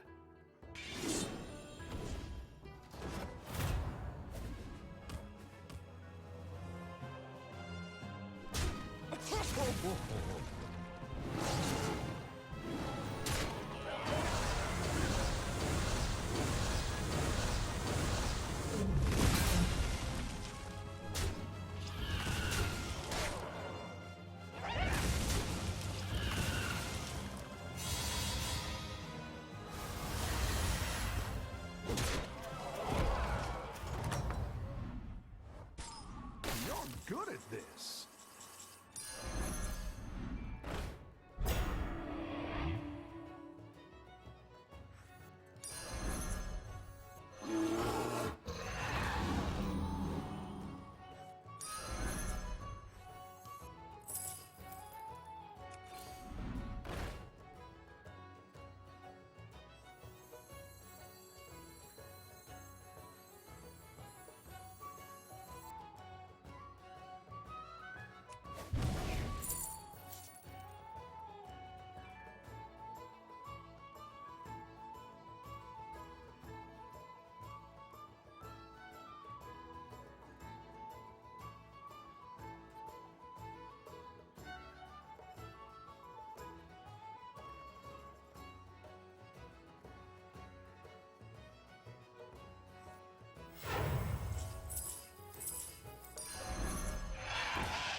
Keep up the momentum, friend.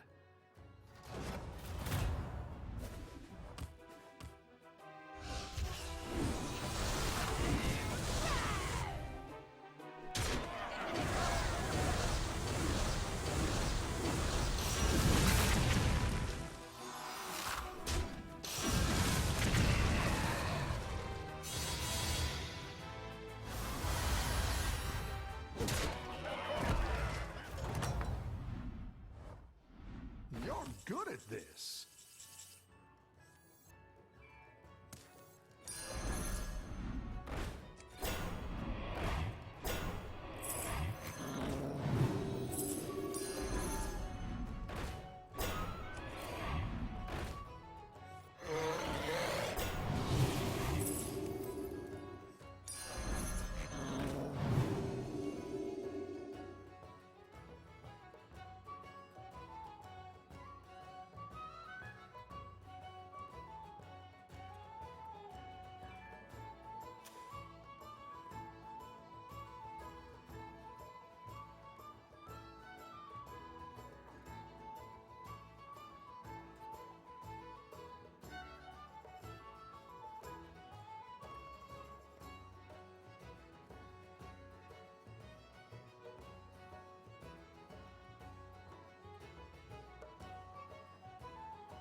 Keep up the momentum, friend.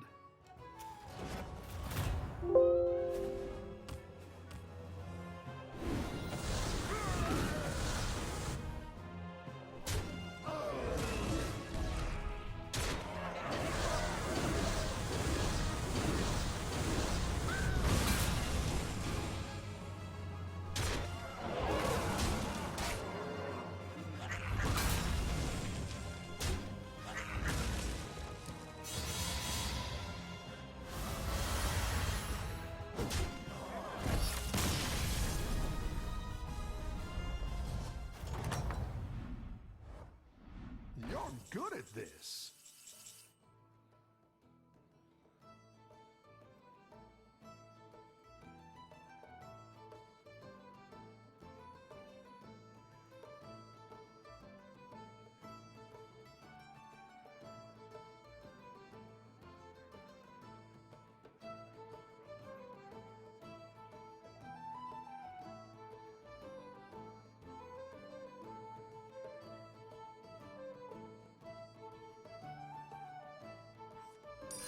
I like where you're going with this.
Your minions really pulled their weight.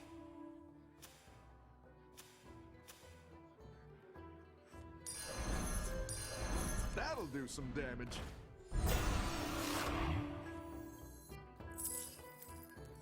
I have witnessed the true end time.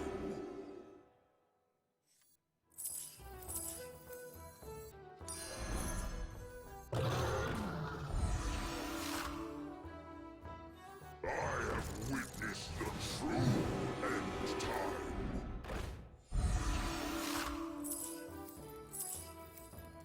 Total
work out there. Keep up the pressure.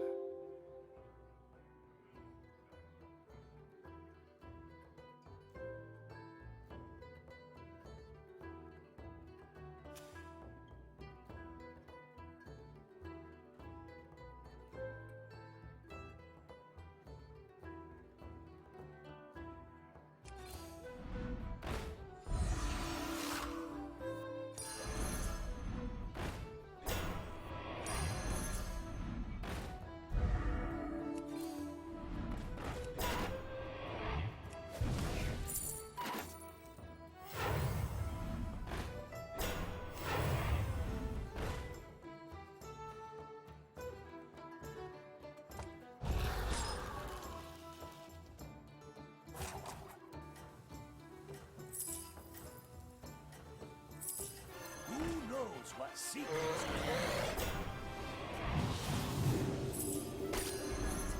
I'm feeling clutchy.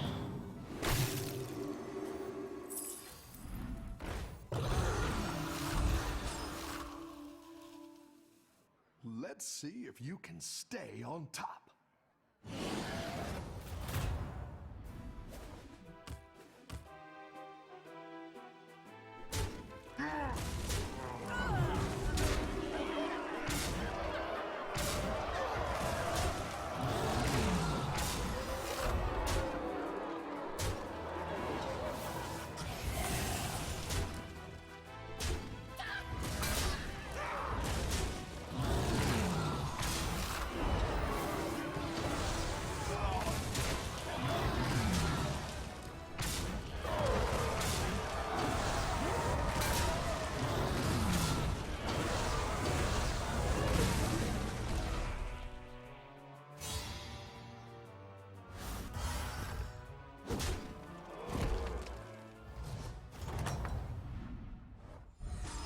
I've got some fresh recruits for you.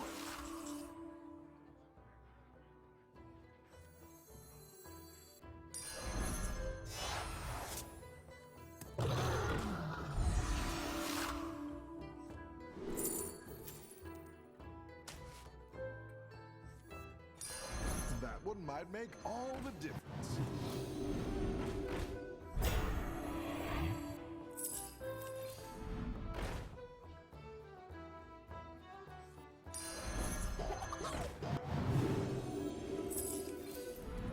Go ahead and hire one of these recruits. Go ahead and hire one of these recruits.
this time, partner.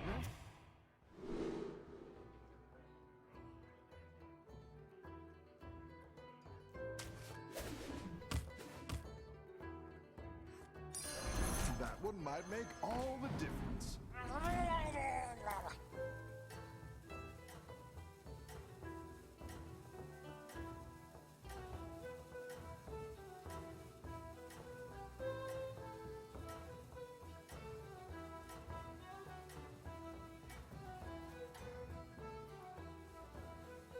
Don't tell the others. I'm rooting for you.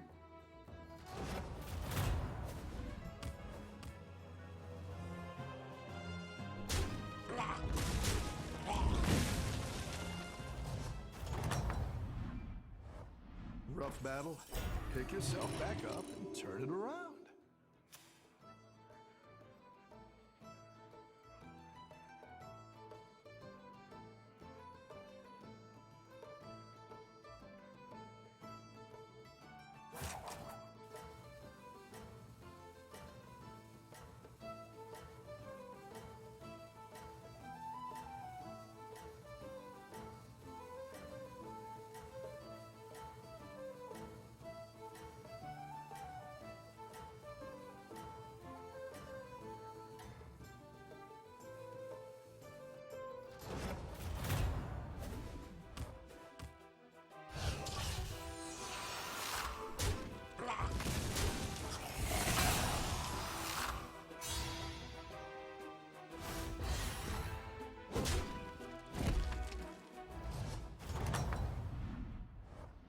Rough battle. Pick yourself back up and turn it around.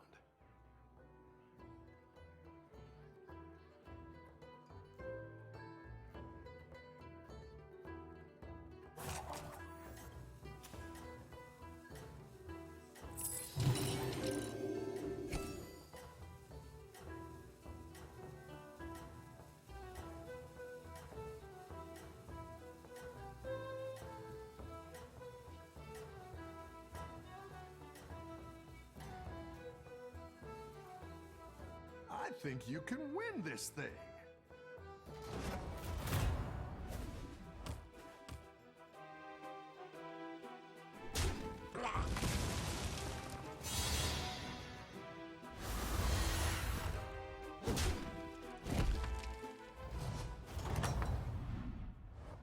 The battle is really raging out there.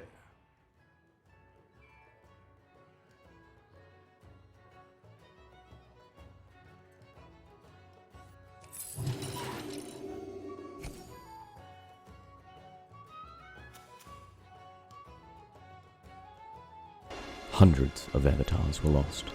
But our heroes were not giving up so easily.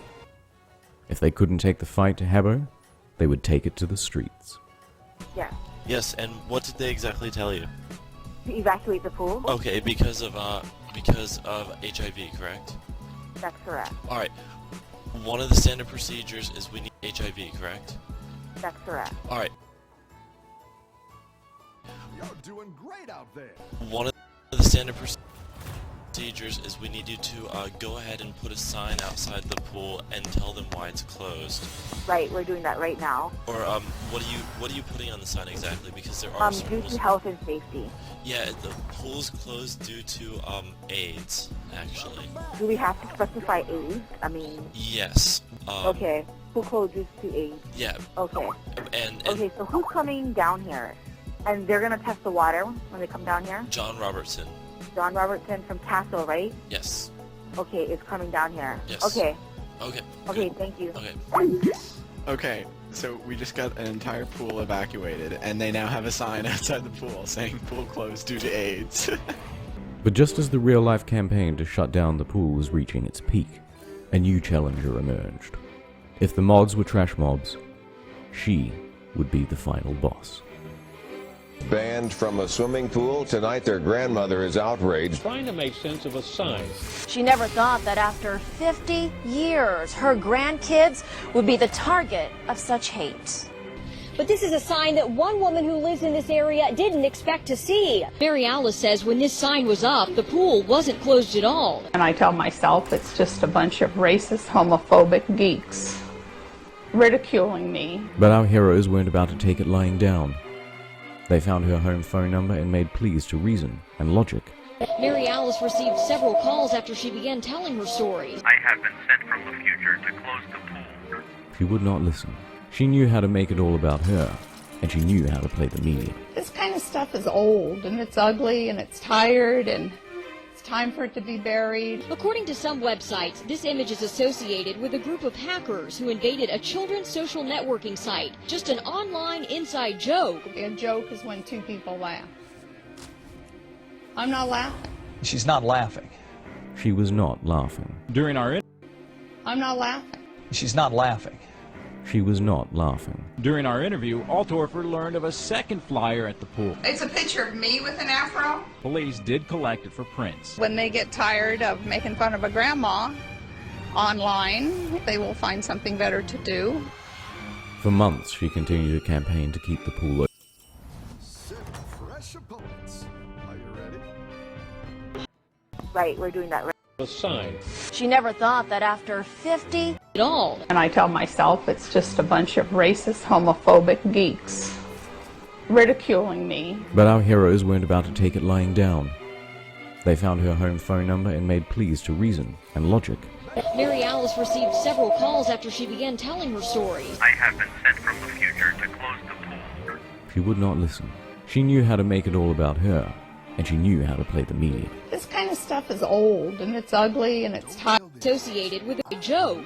Laughing. Pool. It's making fun of a grandma. For months, she continued a campaign to keep the pool open.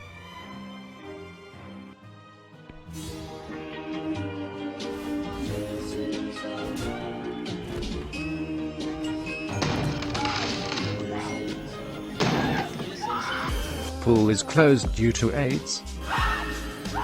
Also, intermission is over.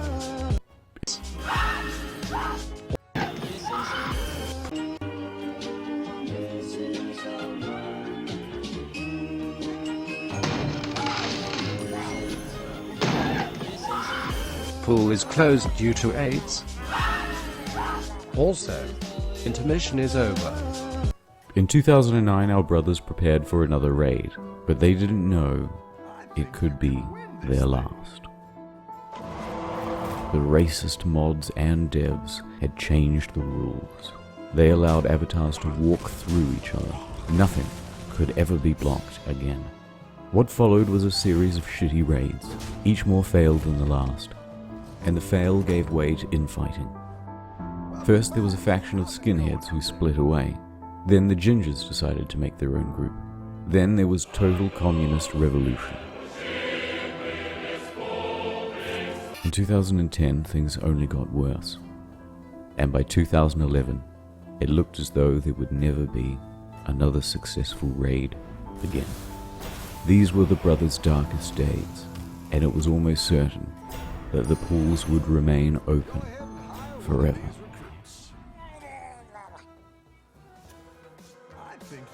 But then, in 2012, a ray of hope. Now Channel 4 News can reveal that the children's online gaming site Habbo Hotel is inhabited by paedophiles. Following our revelations, one of the company's biggest multi-million-pound investors has pulled out.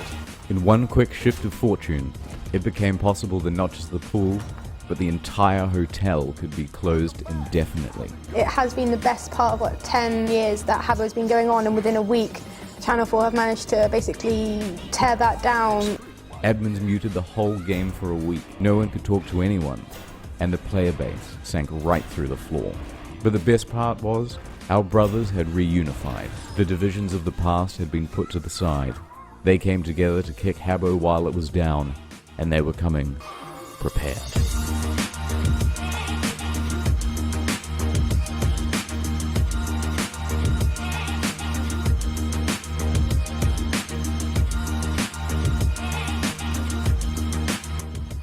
With their growth in numbers, they didn't need to block. They just had to make a large and annoying presence. And with Habbo's dwindling player base, it was easier than ever. I think these people need a little education about the HIV virus. The disease is here. Protect your children.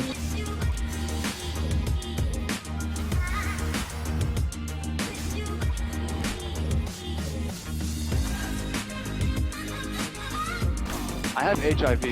I mean, my blood is in the water, and it's not good, you know. I can't. I gotcha. Well, I appreciate you calling. We will take drastic measures. We have hourly testing by management staff. We also have weekly testing of our water.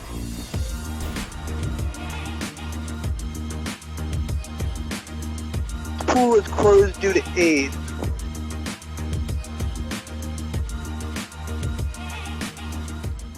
It's been quite the adventure of highs and lows, pools and AIDS, pedos and stingrays. And now it's 2017. There will be 2 great raids this year. July 12th, the anniversary of the very first raid, and December 1st, World AIDS Day. It's up to you whether you want to come along, but I hope to see you there, brothers.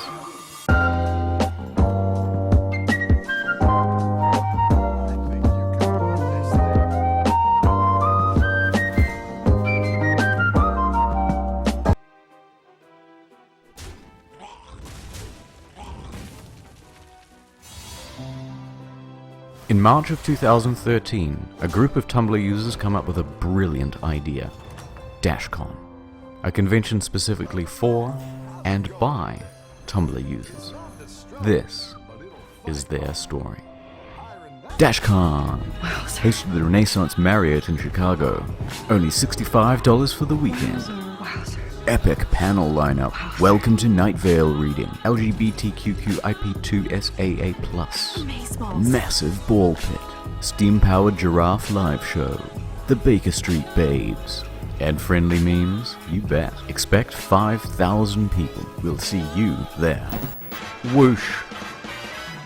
Here comes Friday, and a big fat serving of reality. About 500 people show up at 9 AM, but nothing is scheduled until 1 PM, so people just wait around for the next 4 hours. So at what point did you decide that this is what you wanted to do with your life?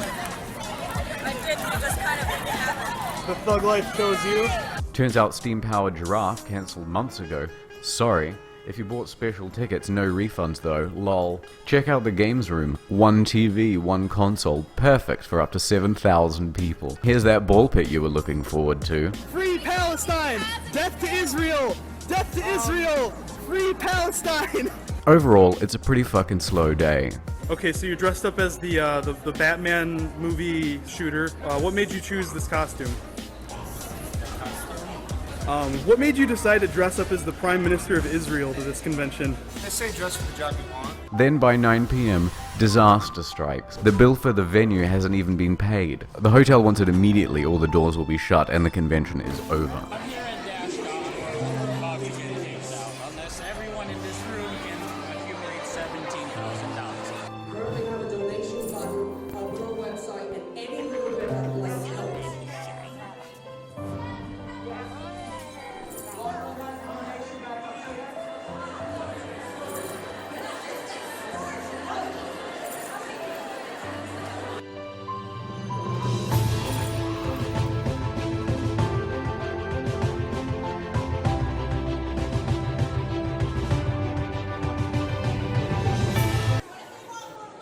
But they raise the money, and the con continues. Saturday. Artists and stallholders who paid $150 each for their tables aren't selling anything because their customers just donated all of their cash. Tumblr's turned on the convention completely. The destruction of this convention is dedicated to all of the women whose bank account have been ruined and ruled by it. Stealing money. I'm tired of you making me Donate to PayPal. They call DashCon a scam and try to have certain events shut down. Mark Does Stuff, a gay Hispanic panelist, Hi, I'm Mark. is sent death threats because they think he's a straight white male who's misappropriating the gay for profit. Pacific Rim is illegally played to an audience of 100. Tumblr sends tweets to Del Toro to get them in trouble. The Dr. Horrible sing-along blog sing-along is cancelled due to copyright concerns. Then, the main event. As long as we get to see a live reading from Welcome to Night Vale, it'll all be okay. We're doing the live reading of Welcome to the Night Vale. It is 12:50 right now, and they're still not here. Okay, so basically, Night Vale What? We're all gonna sign together, okay? So 1, 2. while everyone is still sitting in that room waiting for the show to start, they change the rules on the website so that there are no refunds. But don't worry, there's a silver lining. Everyone who paid extra to see Welcome to Night Vale is entitled to a free extra hour in the ball pit. This is what your $17,000 went to. And with that, a meme is born. I don't think they're ready for this one. Jump in the pit.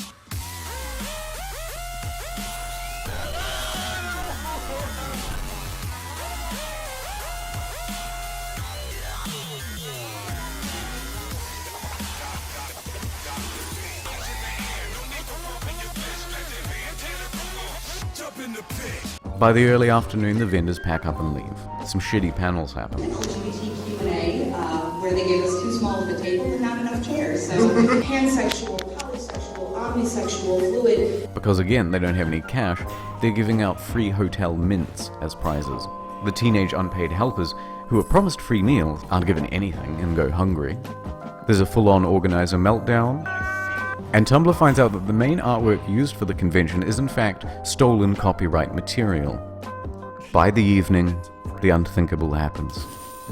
The ball pit starts to deflate, and someone pisses in it. Sunday, the ball pit is taken away. Also, Tumblr finds out that Random Acts, a charity that Dashcon claims to be partnered with, isn't in fact partnered at all, which means, by the way, they've just been pocketing the money. The organizers host an official apology panel. Part of that is a real mistakes made on a lot of different people's parts, and we take responsibility for the parts that were us. We are first timers, but we intend to learn from our mistakes to make 2015 even better. Here's a quick summary of that. So like they're like,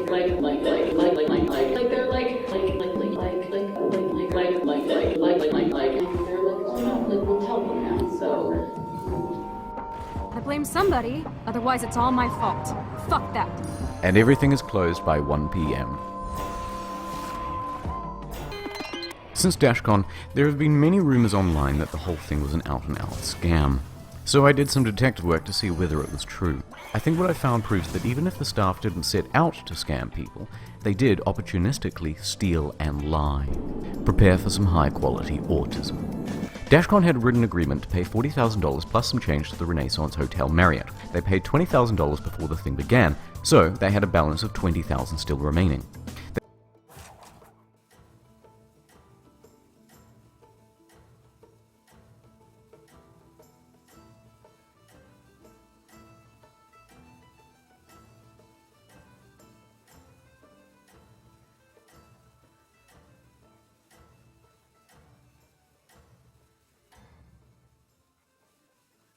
You're doing great out there.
What's your strategy this time, partner?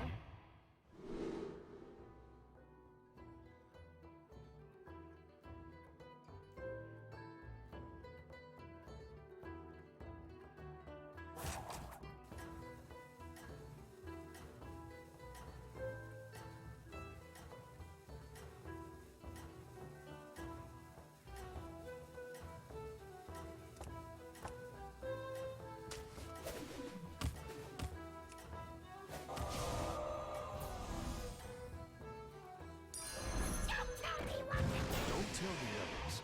I'm rooting for you.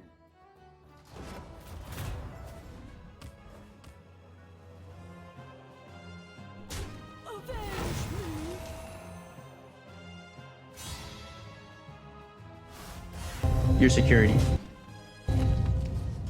I'm not going to go into the details. Your minions really pulled their Got it. weight. They pulled their guns out, they shot the DJ, and then they got shot. In that order. So do you think, I guess, that can be misinterpreted on the internet sometimes? People, I guess... Well, of course, people make up their own versions of everything. I mean, they might have thought there was a conspiracy between me being friendly with LAPD and LAPD covering up a murderer. But I took the film crews up in the attic and let them look at the actual raw footage. Everybody except for Telemundo. I deported them in the parking lot and they got mad. So they had to wait on the sidewalk while everybody else got to come inside and Why get would the you do footage. that to Telemundo? Telemundo they lie. They lie as much as CNN and MSNBC. Do you ever go on and read the reviews? No. You don't even really pay them any I don't mind? care. Do you have a message you might like to give to people out there that are hating on your business online? No. Nothing? I don't even care. You just kind I of really push don't them, care. just push them aside. The cupcakes can whine and complain all they want. I'm here. I've been here for 20 years, and I'll die here. All right, guys, I gotta go. All right, we'll let you go. Thank you. Is the office better than you expected? Yeah, no. It's not a boring office. It's a nice ass office, and Yeah. the dinosaur eggs, all that stuff. Yeah. And the TVs, with the exception of Fox News stuff. Yes, Mr. Bernie supporter. All right. I can tell, All right? right. Bernie? Maybe. No, yeah, right. of Don't course, lie. Of course. Don't lie to us. Yeah, We of know course. you. I can just look at you and tell you're a Bernie supporter. All right. Shout out to Bernie. Our time with Brad was up, but before he sent a... We know you. I can just look at you and tell you're a Bernie supporter. All right. Shout out to Bernie. How's it going out there?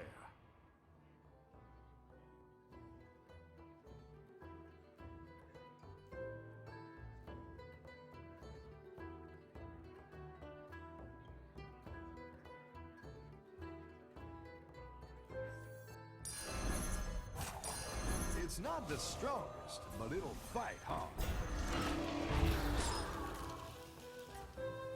charges that Jeffrey Epstein was running a sex trafficking ring in the early 2000s that included underage girls as young as 14 years old. Donald Trump in 2002 said of Epstein, he's a lot of fun to be with. It's even said that he likes beautiful women as much as I do, and many of them are on the younger side. He routinely spoke fawningly of Jeffrey. He admired Epstein's lifestyle. Your daughter, she's beautiful. Can I say this? A piece of it. She's actually always been very voluptuous. What does Tiffany have of Marlon? She's got Marla's legs. We don't know whether or not she's got this part yet. You were playing tennis and you came off the court. Quote, look at that piece of I would love some of that. It so happened that Trump was referring to Cohen's then 15-year-old daughter, Samantha. I had the impression that he was interested in younger women and that, you know, women would age out for him. Miss Teen Universe? Yeah, that's like giving Jeffrey Dahmer a cooking show. I'll go backstage before a show, and everyone's getting dressed and ready and everything else. And I'm allowed to go in because I'm the owner of the pageant, and therefore I'm inspecting it. I standing there with no... Donald Trump is heard making questionable comments about a young girl. You're going up the escalator? I'm going to be dating her in 10 years. A lawsuit against the presumptive GOP nominee alleges he raped Young girl. With no... Donald Trump is heard. And everything else. And I'm allowed to go in because I'm the owner of the pageant, and therefore I'm inspecting it. I stand ready and everything else. And I'm allowed to go in.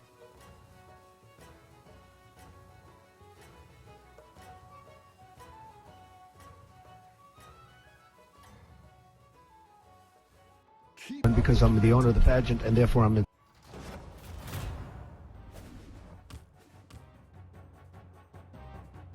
inspecting it. I standing there with no... Donald Trump is heard making questionable comments about a young girl. You're going up the escalator? I'm going to be dating her in 10 years. A lawsuit against the presumptive GOP nominee alleges he raped a girl when she was 13 years old. Prince Andrew answering questions for the first time about his friendship with convicted sex offender Jeffrey Epstein. I don't know Prince Andrew.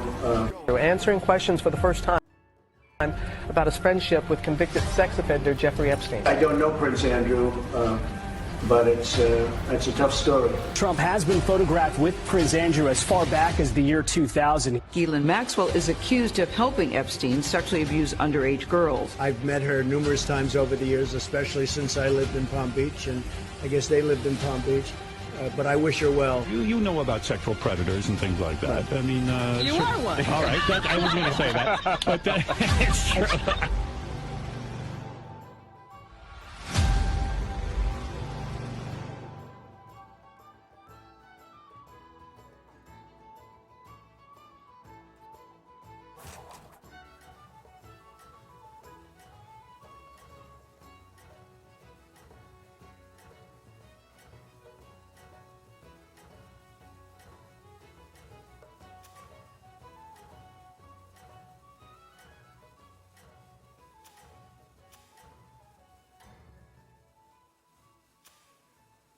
Keep up the momentum, friend.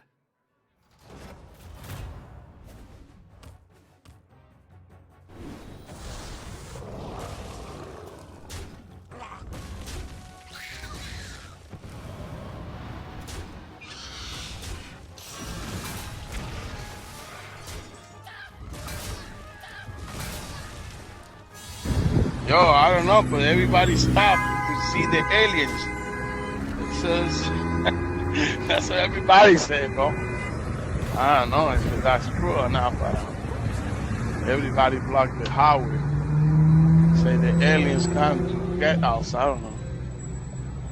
Oh my God. No puedo creer.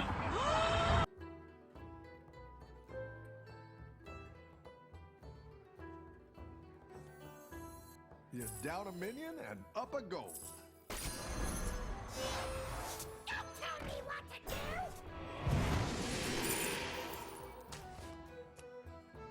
Safety restrictions offline.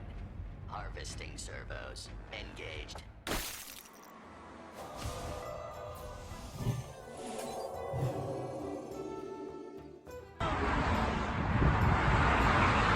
Mira, he tenido que parar.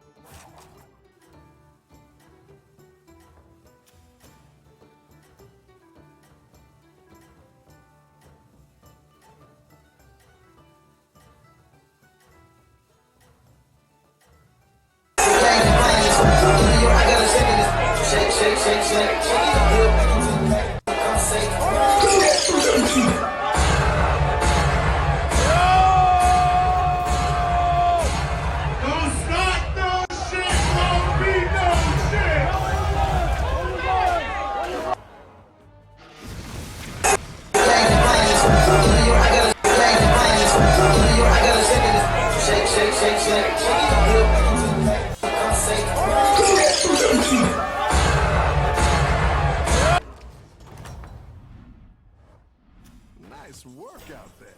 Keep up the pressure. Yeah, I just saw this Rumi quote that I love. Set your life on fire and seek those who fan your flames. The Philly translation of that is don't be hanging with no jank-ass jokers that don't help you shine.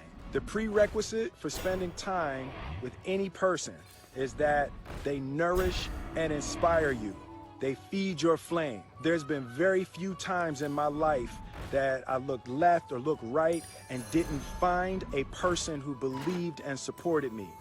From Jazzy Jeff to Alfonso Ribeiro to Charlie Mack to Jada, like there's always been a person beside me fanning my flames. Look at your last 5 text messages.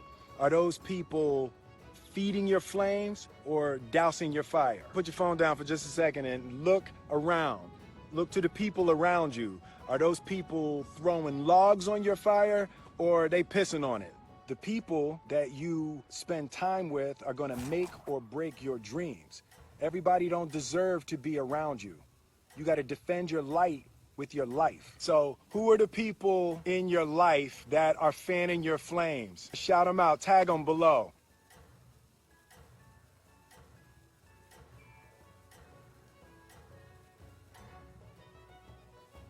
So y'all know I had to unpackage this, right? Man shot his male doctor after he made him come during a prostate exam.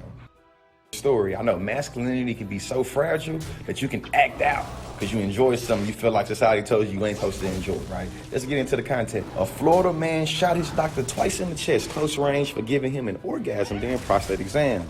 Milo Johansson fled the state of Florida on the day of this incident, which took place August 22nd. Luckily, the doctor was shot, survived the gunshot wounds, and he had now fully recovered. I know a lot of dudes gonna be mad about this, but contrary to popular belief, we do have a G-spot. And regardless of what your sexuality is, it's in your booty. Hey, education is elevation. The doctor says he's been doing those prostate exams for over 30 years and that men come all the time during prostate exam and it has nothing to do with sexuality. He goes on to say the prostate is like a male G-spot and it carries semen. It's very sensitive, so when it's touched and massaged, you can get an orgasm. It is only accessible through the booty though. Education is elevation.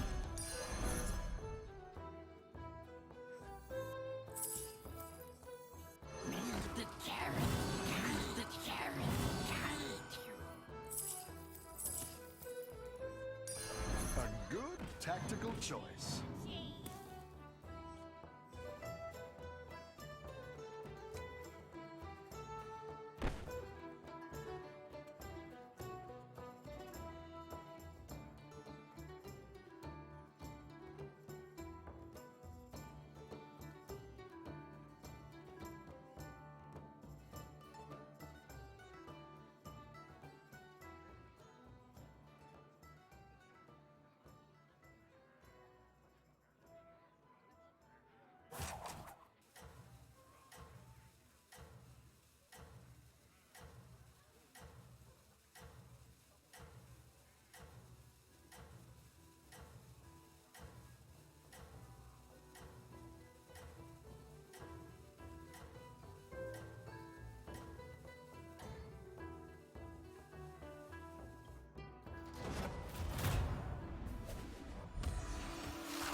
That's what I would have picked.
Oh, it's okay. We all hit some bumps now and then.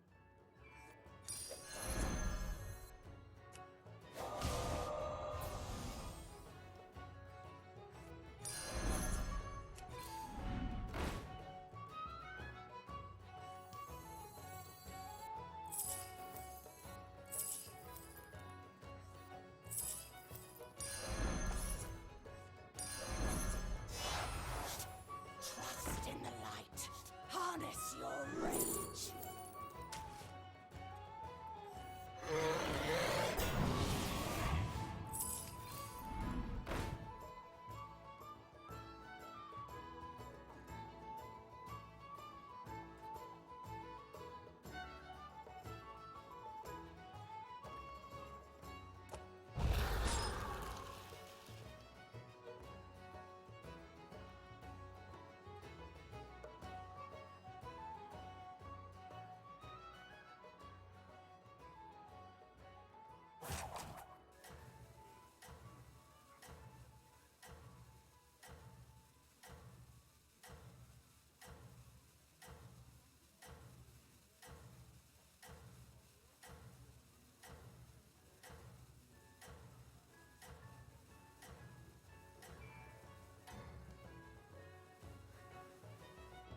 Keep up the momentum, friend.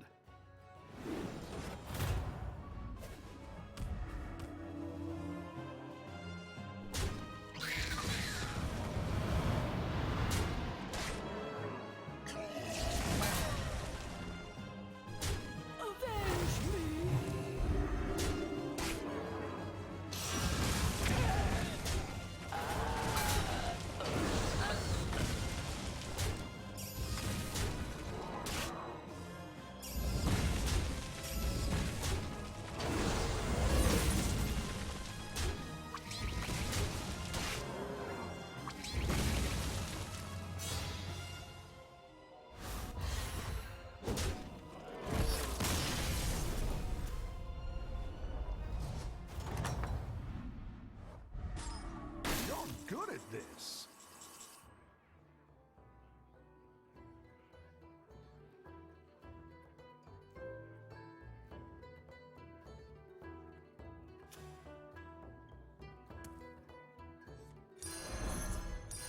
I like where you're going with this.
Welcome back. How's it going out there?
Go ahead and hire one of these recruits. Safety restrictions online. Harvesting server. You down a minion and up a goal.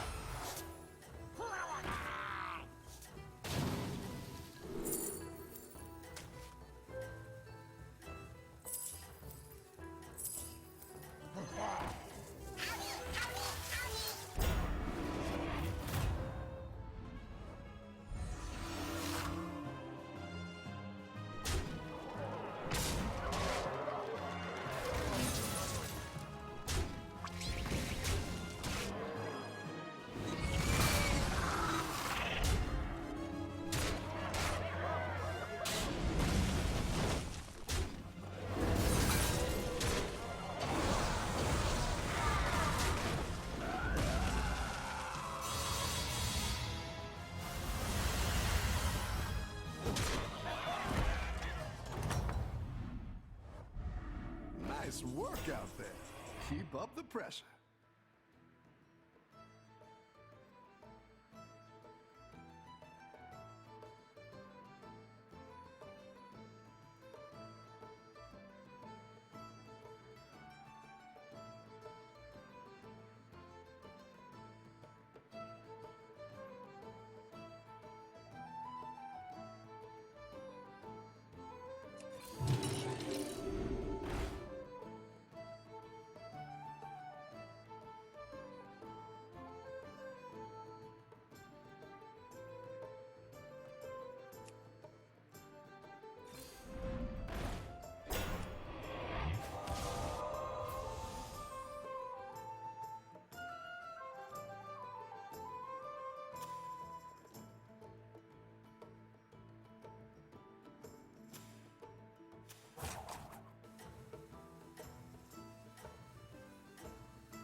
minions really pulled their weight.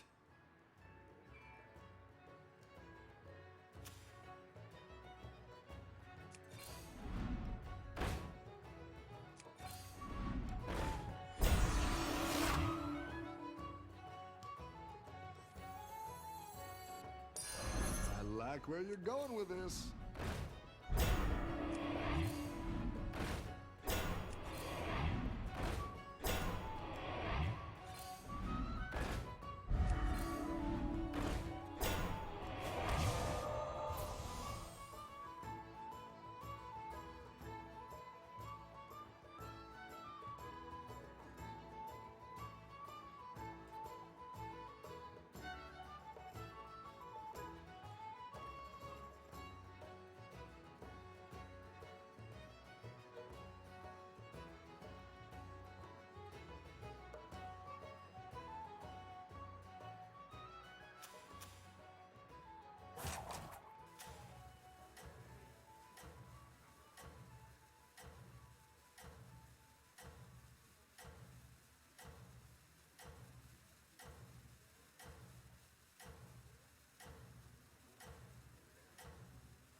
You're good at this.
The frozen winds guide me. You're down a minion and up a gold.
fresh opponents.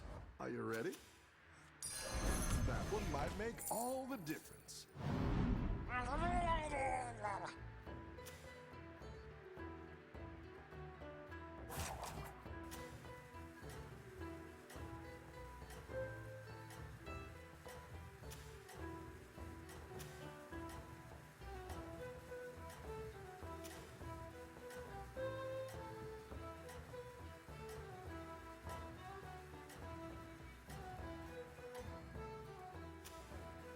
Everybody, I just took a shit on Nancy Pelosi's driveway. Why? Fuck that bitch. Look it up, it's on YouTube. I just shit on Nancy Pelosi's driveway. America! Hell yeah, fuck Pelosi, I just shit on her lawn. Look me up, thesenuts.com. 12 seconds later. Defecated on Nancy Pelosi's property. I've been having people try and call and give me issues. That's really the one thing that sucks about being a election. You asked me what you're being. No, I got you. No, I okay, so the Capital City Police in Washington, D.C. put you out. They want you. Okay? That make sense?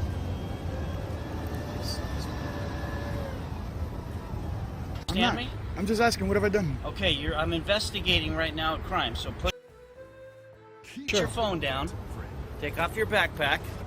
Don't reach for nothing. I'm not. Turn it up. Put your hands behind your back. Good. I know what I'm being suspected of committing. For defecating.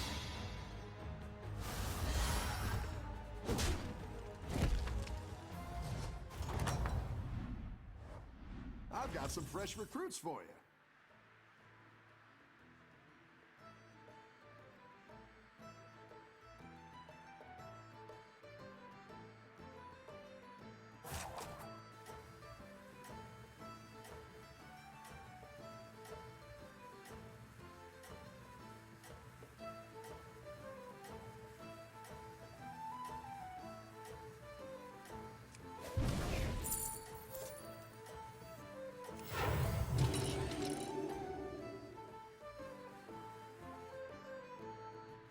Keep up the momentum, friend.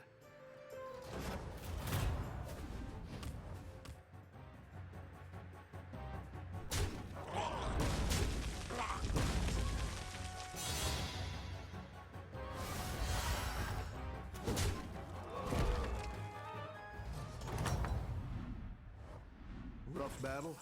Pick yourself back up and turn it around.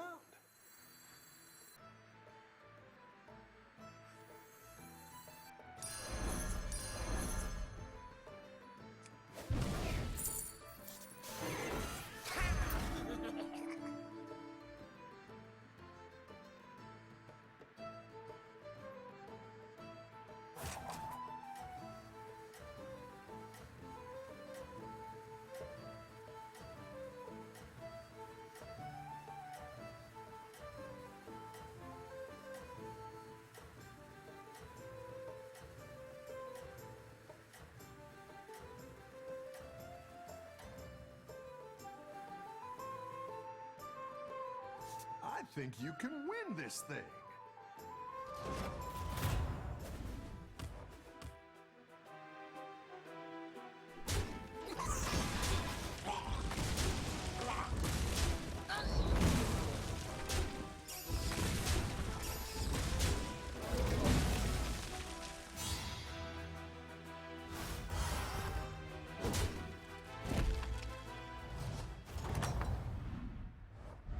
Welcome back. How's it going out there?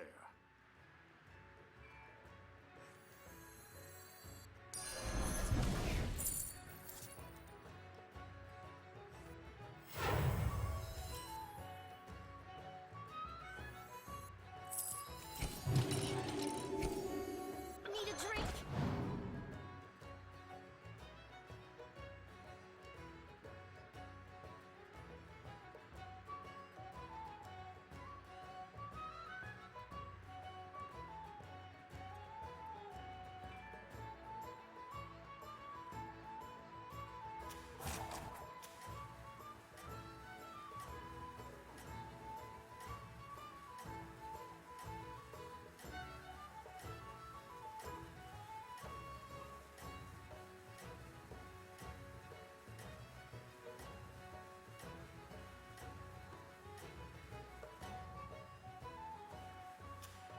Keep up the momentum, friend.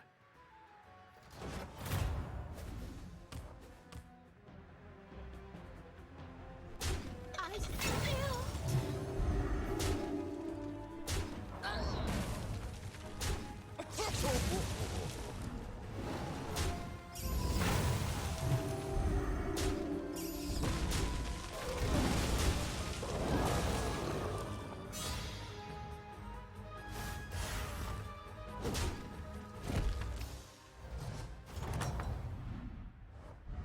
Welcome back.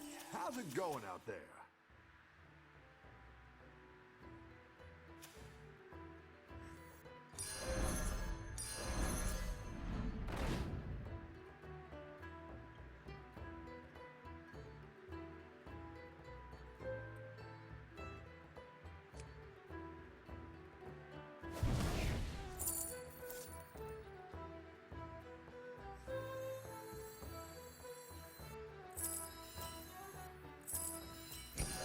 I like where you're going with this.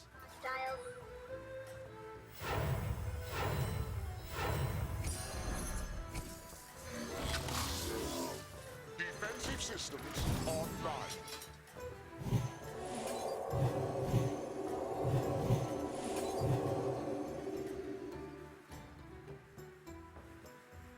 Keep up the momentum, friend.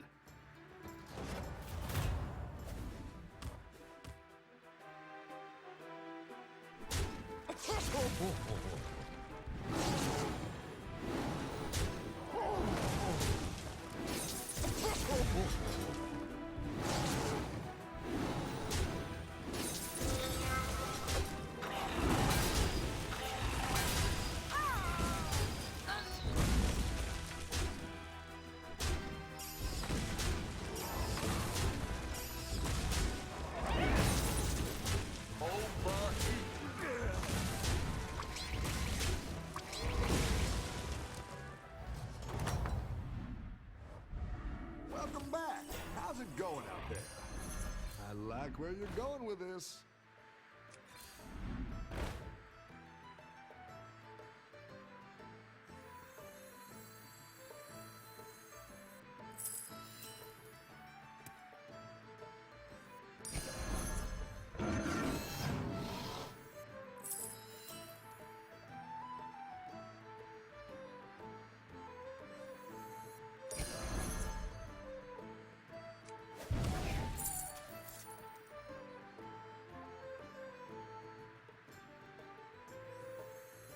I'm feeling punchy.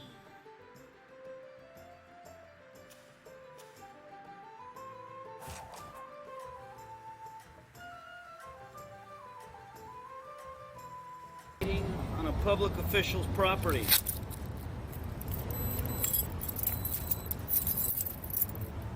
That's what you're being investigated for. Any more questions? Okay, how do you turn this off? I'd appreciate if you wouldn't turn it off, please, for my personal protection and my recording. Keep up the momentum, friend.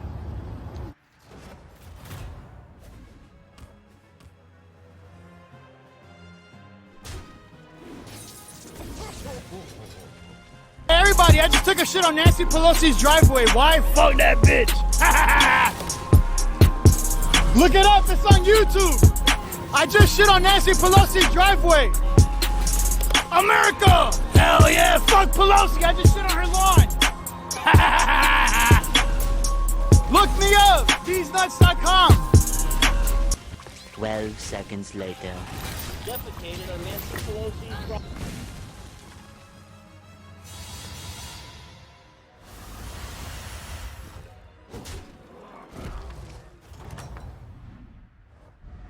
You're good at this.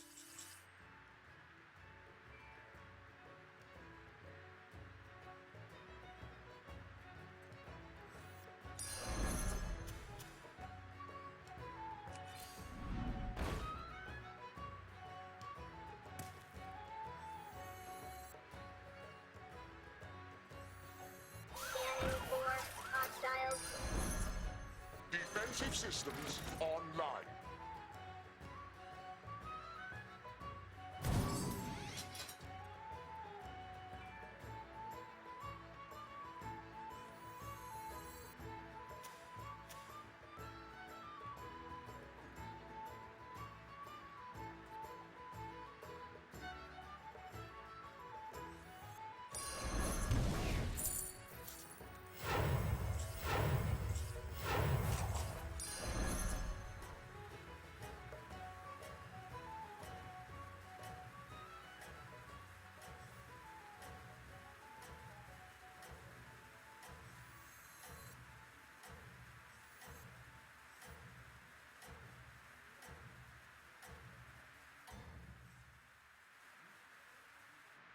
I think you can win this thing.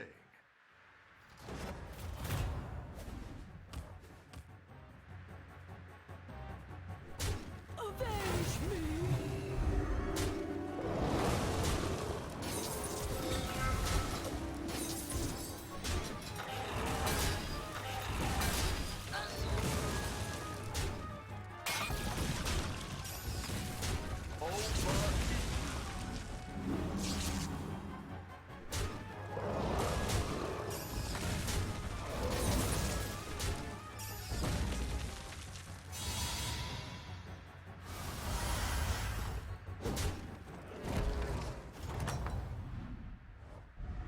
You're good at this.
I think you can win this thing.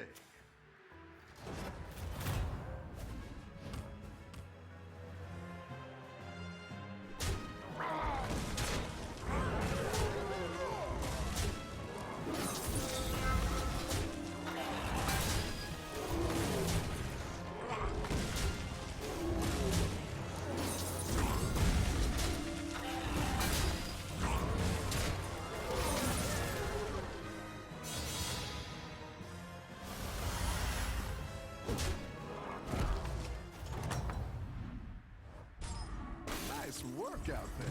Keep up the pressure. That's what I would have picked. Hostiles.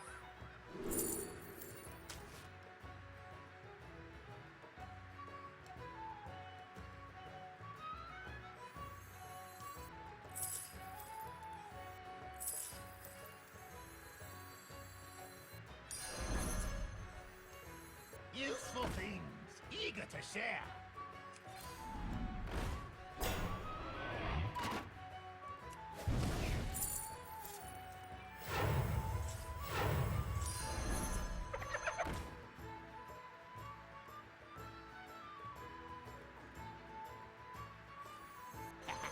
So many shiny.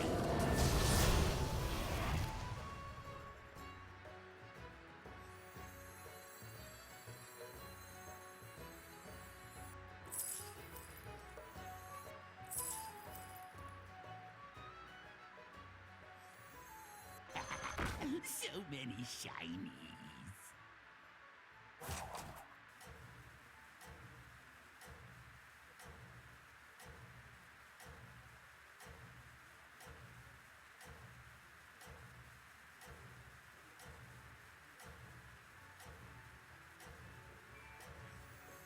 My shield for Argus.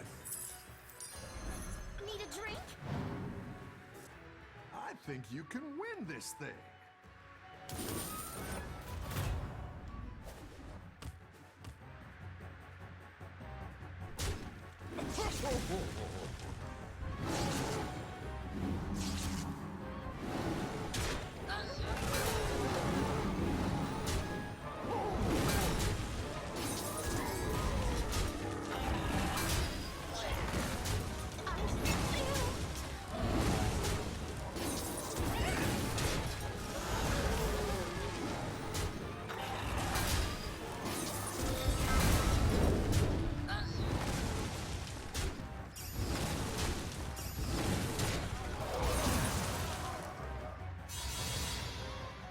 holy fuck, I feel like my RNG and my luck right now is just totally crazy. Like I feel like I'm getting really lucky. I don't know. It's fucking nuts.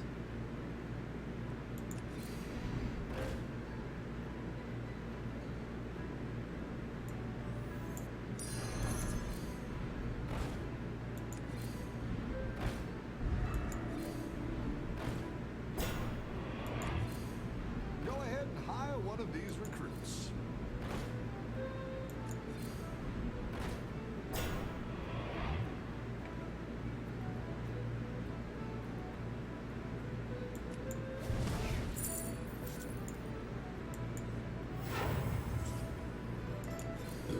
Better hire a recruit while you can.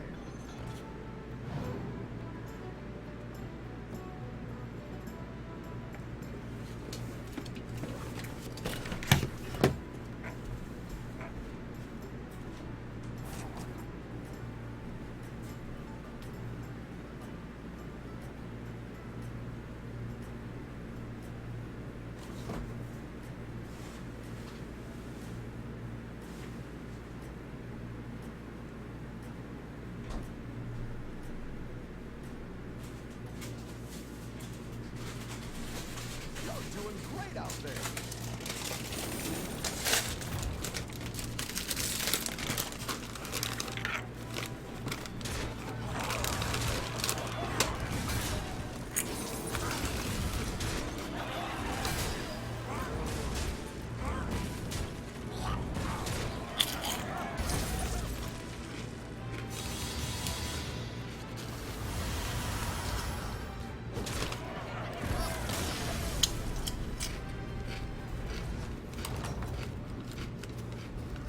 Nice work out there. Keep up the pressure.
You're doing great out there.